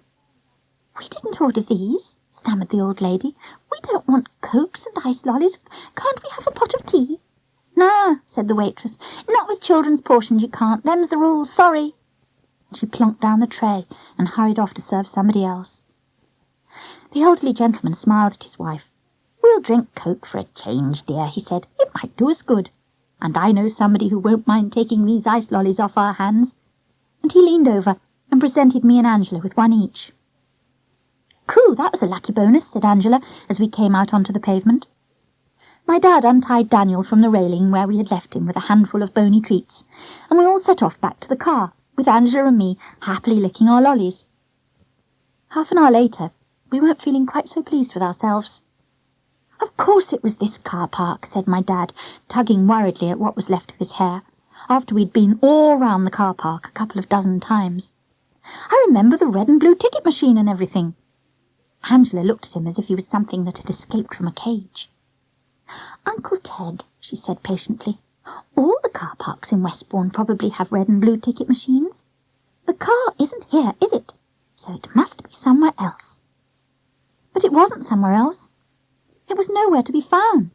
Even after we'd trudged round every car park in the whole town, we couldn't find it. And finally, we had to admit to ourselves that it had been stolen. That's when Angela had her fit of giggles, and she was still giggling when we all trooped into the police station to report the theft. "We don't take stray dogs at this branch," said the sergeant on duty at the desk as we led Daniel in on his lead. "Take him straight to the dog rescue, please, Cranberry Drive." "But stuttered my dad helplessly. "It's not—" The policeman leaned over the counter and put his face close to my dad's, and you could see bits of breakfast bacon stuck in his teeth. "No dogs," he repeated more firmly. And it took ages to get through to him that it was a stolen car we wanted to report, and that we hadn't brought Daniel in as a stray. But at last he got the message. "What?" he said, looking suddenly very important and puffing out his chest. "Stolen car? Why didn't you say so in the first place?" And he pulled a form out of a drawer and began filling it in. Angela stopped giggling when she discovered that my dad wasn't prepared to pay for a taxi home, and that we all had to get the cold, draughty train back to Edgebourne. "Your dad's mean as well as stupid," she muttered crossly in my ear as we waited at the railway station. So I trod on her foot very hard, which made her squeal like a baby pig, but which made me feel a whole lot better. We got home safely in the end, and my mum was all upset and cross about the car, because it turned out it wasn't insured against theft, and we didn't have any money for another one, not even second-hand. "We'll just have to save up," said my dad with a sigh. "Travelling on the bus never hurt anybody, I suppose." So we managed without a car for 3 whole days, until the Sunday morning, when my dad was working in the garden and my mum was dozing upstairs with one of her headaches, and the telephone rang. "Who?" I said into the receiver. "Westbourne Police." "You found our car? Oh, great! Hang on, I'll get my dad." My dad came rushing to the phone in his wellies, dropping great lumps of mud on the carpet in his hurry. But even my mum forgot to be cross when she heard the news. Our car had been found by a farmer in a tiny country lane about 3 miles out of Westbourne, and it seemed to be quite undamaged. Kids must have taken it for a joyride, the police reckoned, and had probably abandoned it there when they ran out of petrol. "I've got a description of exactly where to find it," said my dad jubilantly. "The police suggest I go and pick it up straight away before vandals start removing the wheels and things. Come on, Charlie, let's see if Angela's dad is busy. He might like to give us a lift down there." Uncle Jim was pleased the car had been found, and didn't mind driving us down to Westbourne to get it back. Angela had to come too, of course, and Daniel as well. So after a quick snack lunch to keep us going, we all piled into Uncle Jim's smart white Volvo. Soon we were belting down the motorway, with Uncle Jim showing off how fast he could go, and my dad keeping his hands over his eyes and trying not to look at the speedometer. "This looks like the right track," said my dad, reading the map in the front seat, and we turned down a bumpy lane that only led to a farm. "There it is!" shouted Angela excitedly in my ear, and sure enough, there was our dear old car, sitting quietly all by itself on the grass verge, and looking all forlorn and abandoned. Uncle Jim stopped the Volvo, and we all got out and stood around the Morris and beamed at it, as if it was a brand-new Rolls-Royce. Even Daniel looked pleased, and cocked his leg against the front wheel to claim his property. "I bet you've forgotten the keys, Uncle Ted," said Angela with a cheeky grin, and my dad clapped his hand to his forehead in horror. "It's all right, Dad," I said quickly, putting my tongue out at Angela. "Mum gave me her spare set," and I fished them out of my pocket and handed them over. After putting a gallon of petrol into the tank from a spare can in his car, Uncle Jim drove off and left us to it. "You don't mind, do you, Ted?" he said. "I've got a tennis match at 3 o'clock. "That's all right, Jim," grinned my dad. "We'll be fine now. Thanks for the lift." We watched the Volvo turn neatly in the narrow lane, and then zoom off back to the main road. Then we all got into the Morris, with me and Daniel in the back seat, and Angela in the front as usual. My dad sang silly songs as we set off for home, pleased that the car was none the worse for its adventure. But we had been on the main road for only 5 minutes, and the singing suddenly stopped. He started saying rude words instead. For all at once a police patrol car appeared from nowhere, overtook us and waved us down into the side of the road. My dad turned red and looked as guilty as anything for no reason at all as the two policemen got out of their patrol car and strolled back along the road towards us. They walked all around our car, staring at the registration number and comparing it with the list one of them had in his hand. My dad couldn't stand the suspense. He opened the door and got out. "Is everything all right, officer?" he said. "This is my car, you know." The policemen were very polite, but they made it obvious that they just didn't believe him.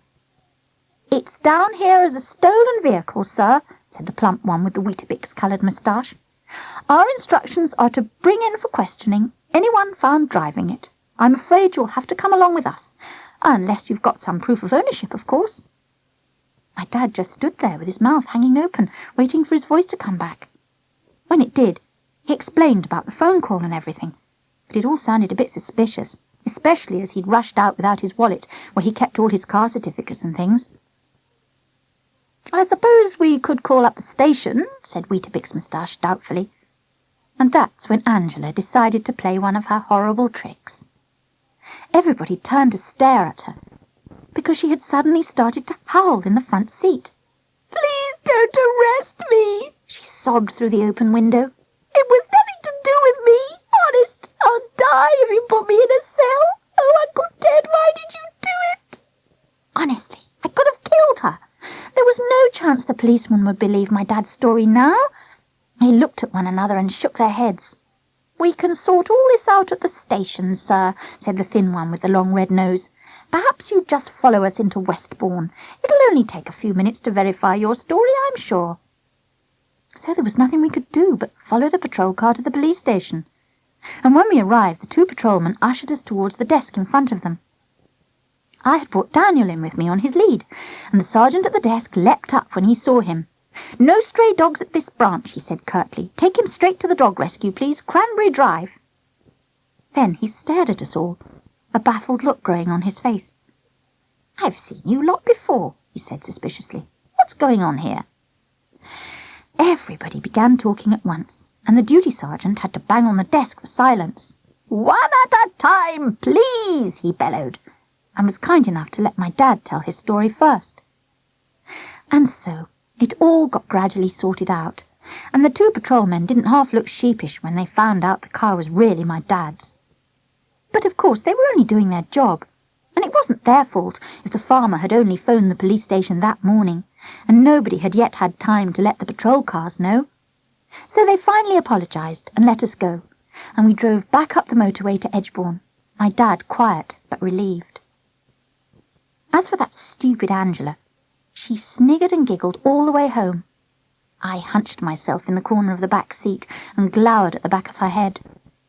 One of these days it'll be her that gets arrested, I promised myself darkly. But it wasn't Angela who got arrested next after all. You'll never believe this, but it was Daniel.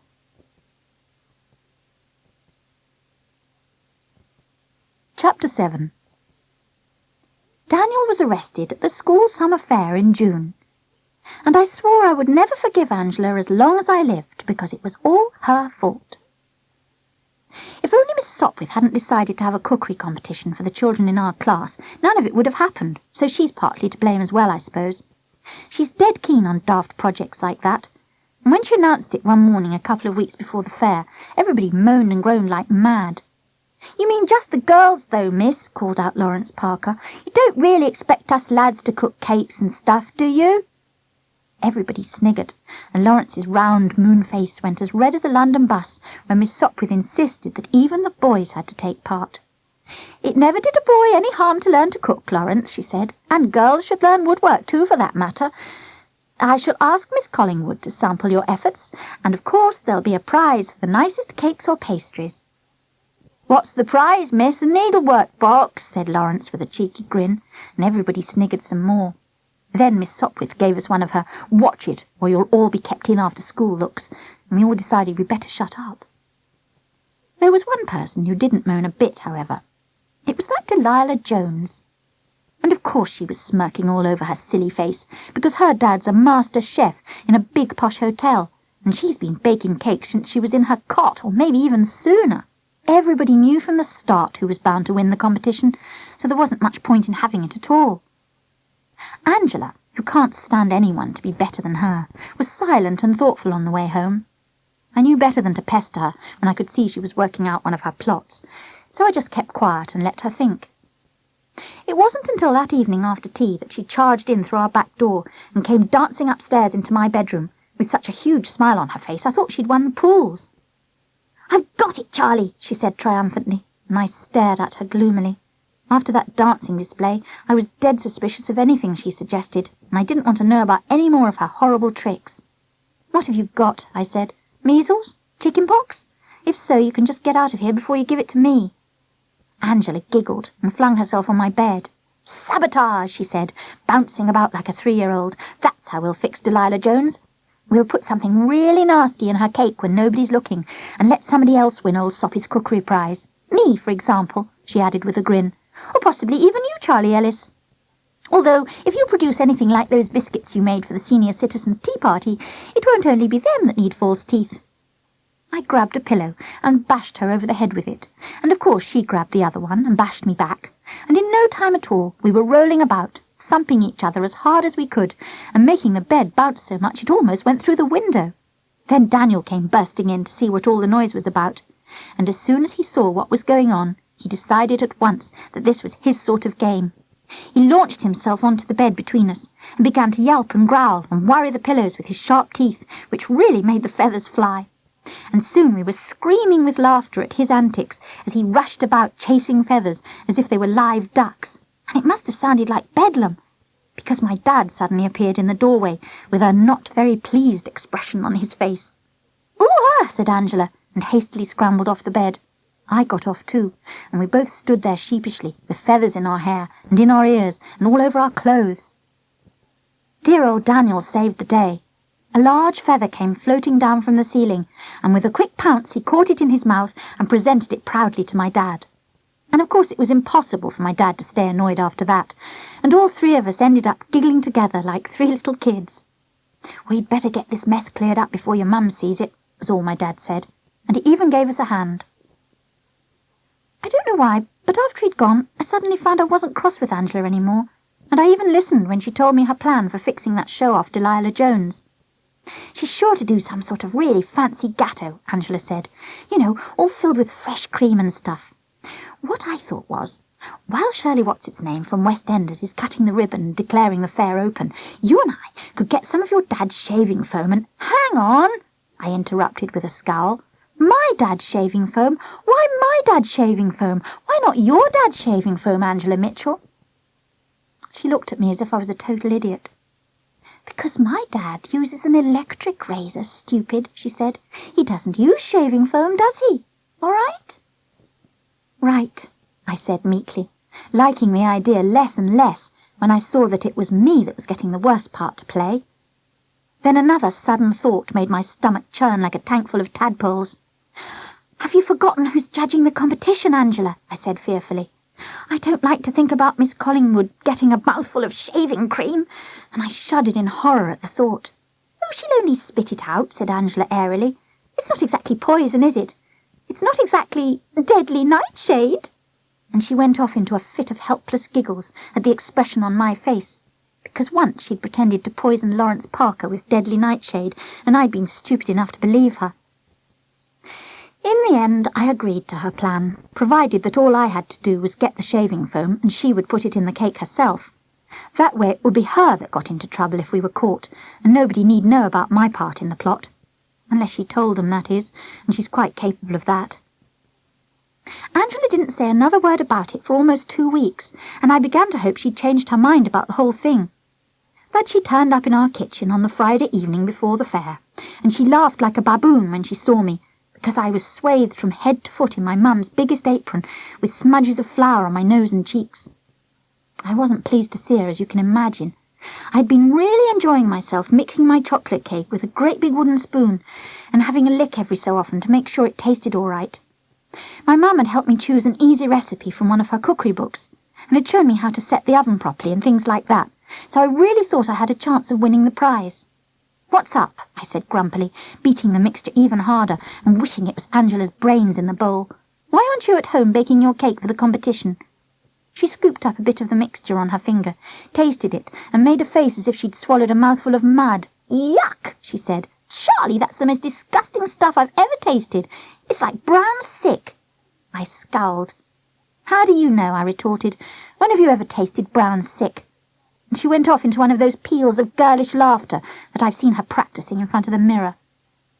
"Anyway," she said when she'd recovered, "I'm not making a cake at all. Mum's been to London today, and she brought me half a dozen of those yummy chocolate eclairs from Fortnum's, so that saved me the bother." I almost hit her on the head with the wooden spoon. "Angela," I said, horrified, "that's cheating. I'm really surprised at your mum." "Oh, I didn't tell her they were for a competition, you clot," said Angela.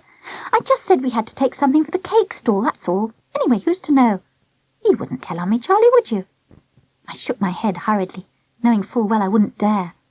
"In any case, I don't believe in telling tales on your friends, no matter what they've done. It might be soppy of me, but that's the way I am. And that's how Angela can get away with murder so often." "Anyway, Charlie," she said, "I didn't come round to tell you about that. I came round for the shaving foam. Have you got it yet?" My legs felt all wobbly and my throat went dry. No," I said. "I haven't had a chance yet. In any case, I'll have to leave it until my dad's had his shave in the morning, won't I? Otherwise he'll ask where it's gone, won't he?"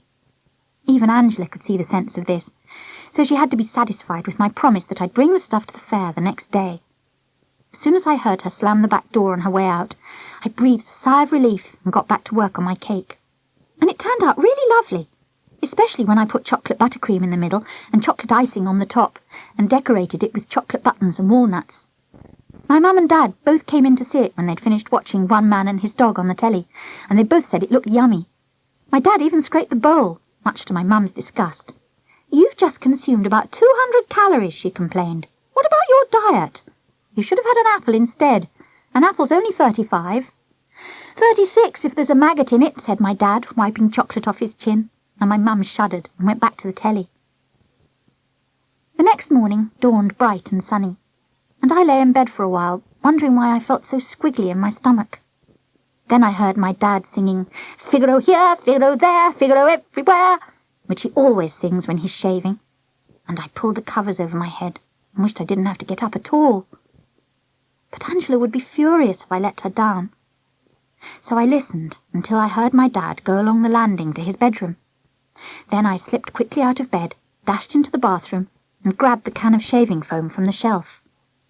I was just about to run out of the bathroom with it when my dad suddenly appeared in the doorway. I shoved the can quickly behind my back, but it was too late. He'd already seen it, and I don't think I've ever seen him look so astonished in his life. "What on earth are you doing, Charlie?" he said. "You're a bit young to be starting shaving, aren't you?" I felt my face go as pink as the bathroom wallpaper. I gazed at the carpet for a long time, wondering what to say. I hate telling fibs, especially to my dad. So there was only one thing to do. "It was for a joke," I explained lamely. "But it doesn't matter, I've changed my mind." I shoved the shaving foam into his hand and escaped as fast as I could, leaving him standing there scratching his bald patch with a baffled expression on his face. The fair was to be opened at 10 o'clock, so at 9:30 my mum wrapped my cake carefully in greaseproof paper, popped it in the boot of the car, and we all set off for the school field, including Daniel, who'd been brushed until his coat shone like satin, ready for the dog show in the afternoon. We drove through the village of Edgebourne, with me racking my brains for an excuse to give Angela. And just as we were passing the baker's shop, my mum touched my dad's arm. "Stop here for a second, Ted, will you?" she said. "I just want to pop in here for some fresh bread." "There's something I have to get too," I mumbled. And as soon as the car stopped, I shot out of the back seat and round the corner to the chemist's. I spent the last of my pocket money on a big can of shaving foam, and made sure the assistant wrapped it up so nobody could see what it was. I dashed back to the car with a big bulge up my t-shirt, and if my dad noticed, he didn't say a word. I fell back against the cushions, grateful that at least I wouldn't have Angela furious with me. She's like an octopus with sore feet when she doesn't get her own way. Anyway, she was already at the cake exhibition when I got there, arranging her Fortnum's chocolate eclairs on one of the plates Miss Sopwith had provided, and propping her name card in front. "Hi, Charlie," she called. "Isn't it a lovely day? The weather forecast said it's going to be 25 degrees centipede. Centigrade, I said, unwrapping my cake and putting it next to Angela's. You mean 25 degrees centigrade? Angela looked at me as if I had egg on my chin. That's what I said, stupid, she replied carelessly. And I knew there was no point in arguing. I shoved the can of shaving foam into her hands, glad to get rid of it at last, and turned to rush off after my mum and dad, who were joining the crowd at the gate to see the fair opened. Oi! Where do you think you're going? Said Angela, pulling me back towards her. You don't think I'm going to do this all by myself, do you? The least you can do is to keep an eye open in case anybody's coming. I hadn't bargained for this, but there didn't seem any way I could get out of it. Hurry up, then, I muttered hastily. I can see Shirley What's-its-name cutting the ribbon now. So while everybody was looking at the pretty young actress in her slinky pink dress and flowery hat, Angela went along the row of cakes until she found Delilah Jones's name card. And sure enough, the cake was a great big creamy gâteau, all decorated with cherries and grated chocolate. It looked so delicious, it seemed a shame to spoil it. That didn't bother Angela. She carefully lifted off the top half and scraped all the whipped cream out of the middle with the cake knife she'd found on the table. She looked round for somewhere to dump the cream, and her eyes lit up when she realised I had Daniel beside me on his lead. Here you are, Daniel, she said. A lovely treat for you. It was no use my protesting that all that rich cream would make him sick, because Daniel loves cream better than anything in the world, and had scoffed the lot before I could say a word. He was even jumping up at the table for more, and I had to drag him away, while Angela quickly refilled the gâteau with a thick layer of shaving foam. When she put the top back on the cake, she squirted more foam round the sides, so you couldn't see that it had been tampered with. Then, to my horror and disgust, she gave me back the empty can. Chuck it in the bin when you get a chance, she said, and I hurriedly shoved it back up my T-shirt. I was only just in time. The crowd at the gate broke up just then, and people began to wander about the field, trying their luck at the coconut shies and tombola, and guess how many buttons in the jar and things like that. And Miss Sopwith suddenly appeared, and cooed in delight when she saw all the beautiful cakes and apple pies and jam tarts. I decided to make myself scarce, but I had a heck of a job dragging Daniel away now that he'd had a taste of that yummy cream. I see your dog is a cake lover, Charlie, smiled Miss Sopwith, busy cutting a slice from each one for Miss Collingwood to taste. He'd scoff the lot if he got the chance, I admitted, and finally managed to haul him away. He hadn't forgotten where they were, though, because Angela and I were just coming away from the hoopla stall with a big cuddly rabbit that Angela had won, when Daniel suddenly wriggled out of his collar and raced away across the field. Quick, Angela, I gasped. He's after the cakes again, and we both set off in pursuit. We managed to catch up with him all right. Just too late to stop him from gobbling up the slice that Miss Sopwith had cut from Delilah Jones's gâteau. Luckily, nobody had noticed him pinching it, so I grabbed him and carried him away. But he wriggled so hard I had to drop him, and all of a sudden he started to race round in circles and howl and shake his head and altogether behave in a most peculiar way. It was then I could have murdered Angela, because she suddenly began to scream at the top of her voice and point at Daniel and shout, "Help!" and "Mad dog!" and "Rabies!" and daft things like that. Then Daniel fell over on his back and waved his feet in the air as white froth poured out of his mouth and spattered the grass around him. In no time at all, the whole field took up the cry. "Rabid dog! Phone the police!" everybody shouted. And there was a stampede towards the gate away from the poor animal who was still writhing on the ground, frantically pawing his face to get rid of the horrible taste. I knelt down beside him and tried to clean him up with my hanky, but the foam kept on coming out of his mouth, and I was just getting in a panic when my dad suddenly arrived on the scene. His eyes almost fell out of his head like golf balls when he saw the state poor Daniel was in. Without listening to a word I was trying to tell him, he dragged me away to safety. And somebody must have phoned the police, because a police van suddenly roared into the field with its siren blaring. It stopped beside Daniel, and 2 uniformed policemen wearing thick padded gauntlets got out, and they grabbed my poor dog, shoved him into the back of the van, and drove rapidly away. The last I saw of Daniel was his little bewildered face peering out through the bars of the window at the back. Angela burst out laughing, and I burst into tears and flung myself at my dad's chest, and he stroked my hair and said, "There, there, bonny lass," until I managed to calm down. At last, Through lots of sobs and hiccups and nose-blowing, I blurted out what had happened, and my good old dad wasted no time. He bundled me into the car and raced off to the police station to the rescue. When we got there, Daniel had already been examined by a police vet and given a clean bill of health. He was sitting dolefully in a cage, looking like the most miserable dog in the world, and as soon as I told the vet the story, he let him out at once. And I don't know who was the happiest, Daniel or me. In the end, the day wasn't as disastrous as I'd thought, because when we got back to the fair, I found that the cakes had been judged, and I'd actually won first prize. It was a beautiful book called The Birds of Britain, all full of lovely pictures of kingfishers and goldfinches and things.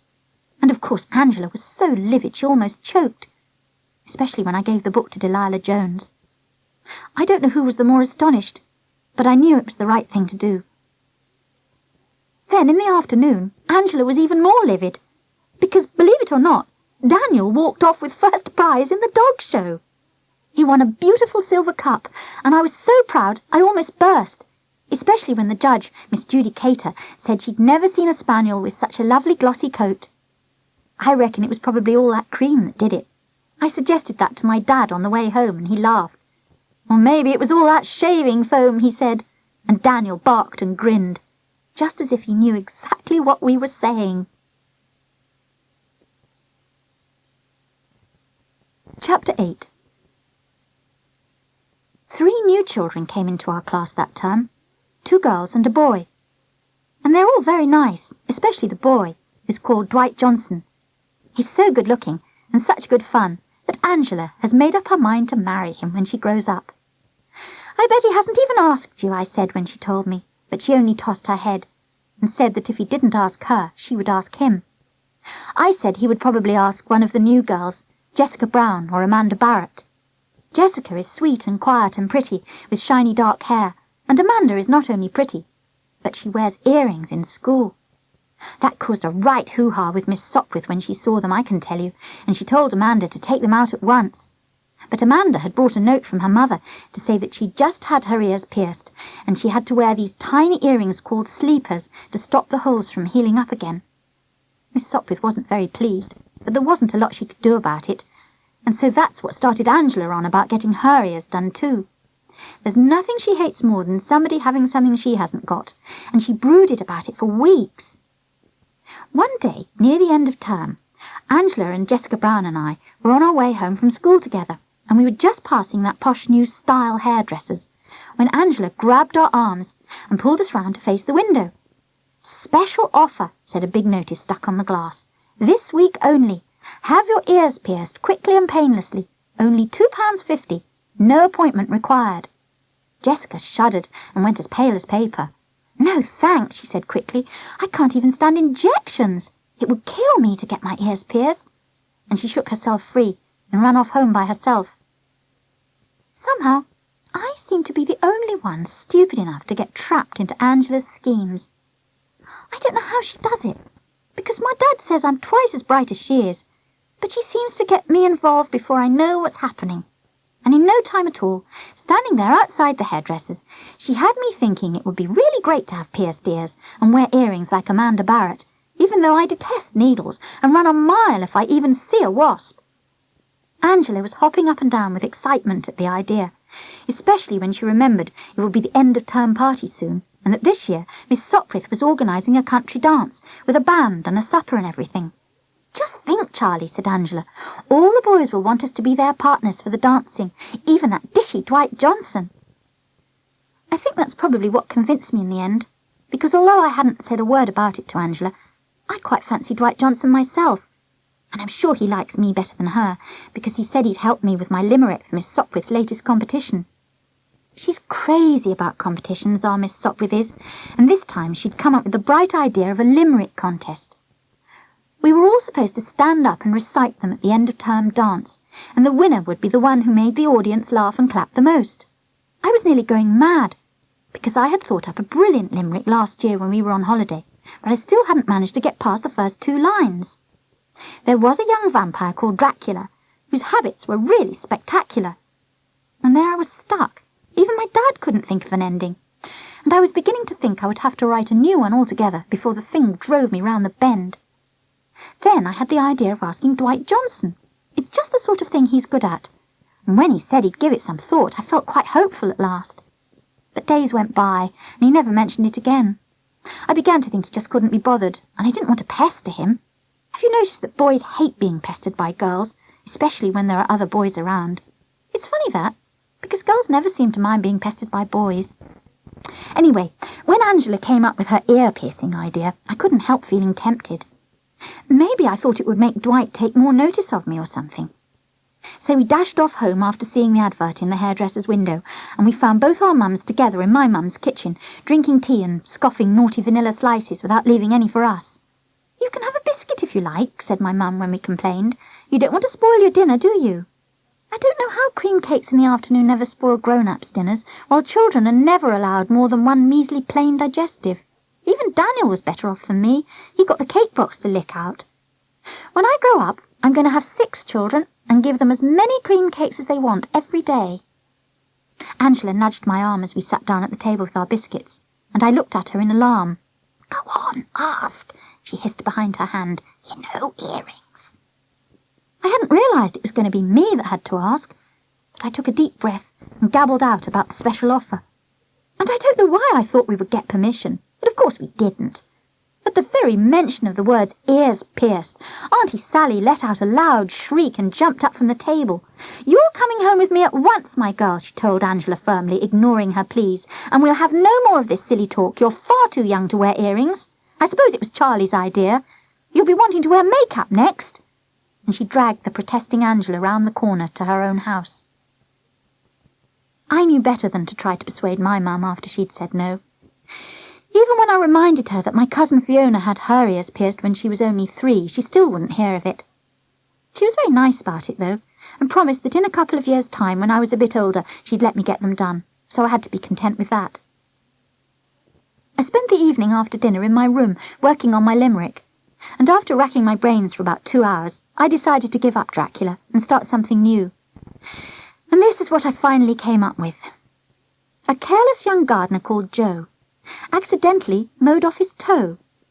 The family beagle, swiftly an eagle, swallowed it down in one go. I showed it to my mum and she groaned. "It's awful, Charlie," she said, and I couldn't help but agree. I didn't throw the limerick away, though. I gave it to Angela when she came begging for me to help her with hers. She can't write a limerick to save her life, and she was so grateful she promised to buy me a present on Saturday when she got her pocket money. I said it was a lousy limerick and I didn't want a present, but she'd made up her mind, and there's no arguing with her. So when Saturday came, she turned up on the doorstep, all dressed up to go for a walk round Edgebourne. I would much rather have stayed at home and played with Daniel in the garden, but she wouldn't take no for an answer. And even though I knew by the greenish colour of her eyes that she was plotting something, I found myself putting on my coat and going with her. "Bring Daniel with you," she said. "The walk will do him good." Well, I couldn't understand that at all. She normally can't be bothered with dogs, and thinks Daniel is the stupidest dog she's ever seen. But Daniel was jumping up and down hopefully, and I hadn't the heart to leave him behind. We strolled into the village, and as soon as we were in the high street, I realised what she was up to, because she dragged me straight over to Style Hairdressers. And you should have seen how my mouth opened and shut in astonishment when she pulled a £5 note out of her pocket and waved it in front of my nose. "Dare you, Charlie?" she said, her eyes glinting all green and evil like a witch's. "I'll dare if you will. I'll even go first if you like." I tried to argue, but she wouldn't listen. She said that once it was done, there was nothing anybody could do about it. She said there'd be a row at first, but it would blow over in a few days. "That's how Amanda Barrett got hers done," she told me. "If she can do it, I don't see why we can't." "Come on, then," I said hastily before I changed my mind. "We'll go in together, and you can be first." But Angela was shaking her head. "We can't both go in," she said. "One of us will have to wait outside with Daniel. They won't let him in there." She opened the door of the hairdresser's and walked jauntily in. "I won't be long, Charlie," she said over her shoulder. "Wish me luck." I stood outside and waited for a minute or two, and my knees were knocking so much they were like castanets in a band. And the longer I waited, the more scared I got. And then I thought of my mum's face when she found out, and how disappointed in me my dad would be, and how upset they would both be that I could disobey them like that. Finally, my nerve failed me altogether, and I was just beginning to slink away round the corner when the door opened and Angela came out. "Where are you sneaking off to, Charlie?" she said in a shocked voice. "I don't believe you're chickening out now, when I've been and had mine done." I looked at her, and she had 2 tiny bits of sticking plaster stuck on the lobes of her ears. No," I lied. "Of course not. Did it hurt?" "Not a bit," she said gleefully. "Just a tiny prick, that's all." She handed me 2-pound coins and a 50-pence piece. "Go on, Charlie, your turn now." And she took Daniel's lead from my hand and pushed me through the door. I stood on the soft plushy carpet beside the reception desk and sniffed the smelly perm smells and the hairsprays and listened to the soothing music and watched a lady with a big nose having her hair dyed purple. Then a girl with bright orange hair sticking straight up from her head as if she had seen a ghost came along and looked me up and down. "Yes," she said, with a smile that showed all her gold fillings, and I knew there was nothing I could do now except take the plunge.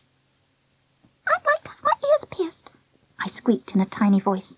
"Pardon?" said the girl. "What did you say?" So I cleared my throat and said it again, and this time it came out in a big, loud croak that made everybody turn round and stare, which didn't make me feel any better, I can tell you.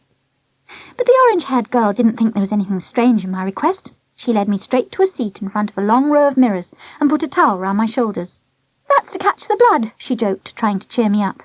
But it didn't cheer me up in the least. It made my knees knock even more. I tried to grin back at her, but my teeth were stuck together with superglue. I looked in the mirror, and my eyes looked huge and scared in my pastry-coloured face.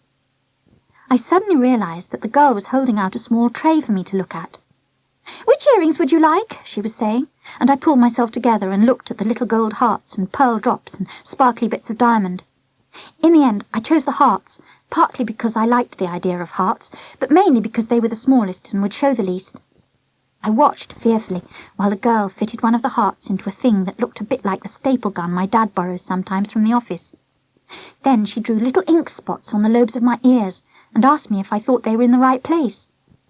I hadn't a clue whether they were in the right place or not, but I said yes, just to get it over with more quickly. The girl dabbed some stuff on my ears that made them feel cold. Then she pressed the gun against my right earlobe. "Ready?" she said, smiling encouragingly at me in the mirror. "This might sting a bit, but only for a second or two." I nodded that I was ready and shut my eyes tight. There was a sudden bang right in my ear and a shooting pain that almost made me fall off the chair. "Ouch!" I said, blinking back the tears, and the girl laughed. "Makes your eyes water, doesn't it?" she sniggered. "Bet you don't want the other one done now, do you?" I didn't, but I wasn't going to let her know that, so I gritted my teeth and closed my eyes again. "I'm ready," I said. There was another bang, and another stinging pain, even worse than the first. Then it was all over, and she was taking the towel off my shoulders and helping me off the chair. "Bathe them every day with surgical spirit," she told me. "Leave the earrings in all the time for 6 weeks, and keep twiddling them around in the holes to keep them nice and open." She gave me a grin. "Otherwise they'll heal up," she said, "and you'll have to come and get them done again, and you wouldn't like that, would you?" I said I wouldn't, and paid over the £2.50 Angela had given me. "What about the sticking plaster?" I asked suddenly on my way to the door. The girl looked totally blank. "Sticking plaster," she said. "Oh, you mustn't cover them up. You have to keep the holes open, like I told you." I went outside to find Angela, my poor ears burning like sausages on a barbecue. And I knew as soon as I saw her that once again I'd been had. She was sitting on the library steps, carefully peeling off the bits of sticking plaster from her ears and throwing them into the gutter. And there wasn't a single earring in sight. She fell down the steps laughing when I appeared with my little gold hearts. "Oh, Charlie," she said, "you've really gone and done it now. You won't half catch it when you get home." I stared at her as if she was one of those bags of manure that Mr. Willick puts on his potato patch. "You're rotten and horrible, and I hate you," I managed to blurt out. "I never want to be your friend again." And I grabbed Daniel's lead from her and rushed off home. Angela looked very upset. She followed me all the way, explaining that it was only a joke, and all she had done in the hairdresser's was to get the £5 changed and borrow their loo so that she could fix the bits of sticking plaster on her ears. She said she was very sorry, and she even promised that she'd get hers done the next day. But I took no notice. I went straight home and upstairs to my room and put my pillow over my head to stop my ears from throbbing, and I howled and howled until I must have fallen asleep. And that's where my mum found me when she came to call me for lunch. "Charlie, what on earth's the matter?" she said when she saw my red eyes and blotchy face. I didn't say anything. All I did was push my hair back away from my ears to show the telltale gold hearts. And after staring at me speechlessly for a whole minute, my mum marched grimly out of my room and slammed the door, which made me howl all over again. After a while, I heard my dad's car in the drive. Then came the sound of their voices arguing. Then I heard feet on the stairs and knew they were coming to attack me together, so I dived out of bed and crawled under it. "She was here a few minutes ago," I heard my mum say in a puzzled voice, and I stared at her pink furry slippers and at my dad's white tennis shoes until a bit of fluff got up my nose and I sneezed. So my dad bent down and hauled me out and sat me on the bed. And they sat down, one on each side of me, so I couldn't escape. And I was just about to start howling again to make them feel sorry for me when, to my utter astonishment, I realised they were both smiling. I looked from one to the other, and my mum took hold of my hand. "Your dad doesn't think it's such a crime to want to look pretty," she said a bit sheepishly. "And he's just been reminding me of something. I did exactly the same thing myself when I was your age. So I've really no right at all to be cross." My eyes almost filled up with tears again when she gave me a hug. And then she pulled a small velvet-covered box from her pocket. "These are my first earrings," she said. "They belong to my grandmother. I'd like you to have them, Charlie." And they both beamed all over their faces at my cries of joy when I opened the box and found the prettiest pair of earrings you ever saw.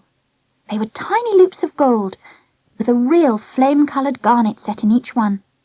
And I knew they would be perfect with my best party dress, which I planned to wear for the school dance. I did wear them too, and I was the belle of the ball. All the boys wanted to dance with me, especially that dishy Dwight Johnson. Angela was so mad she was almost sick, especially when Dwight kept whispering in my ear and making me giggle.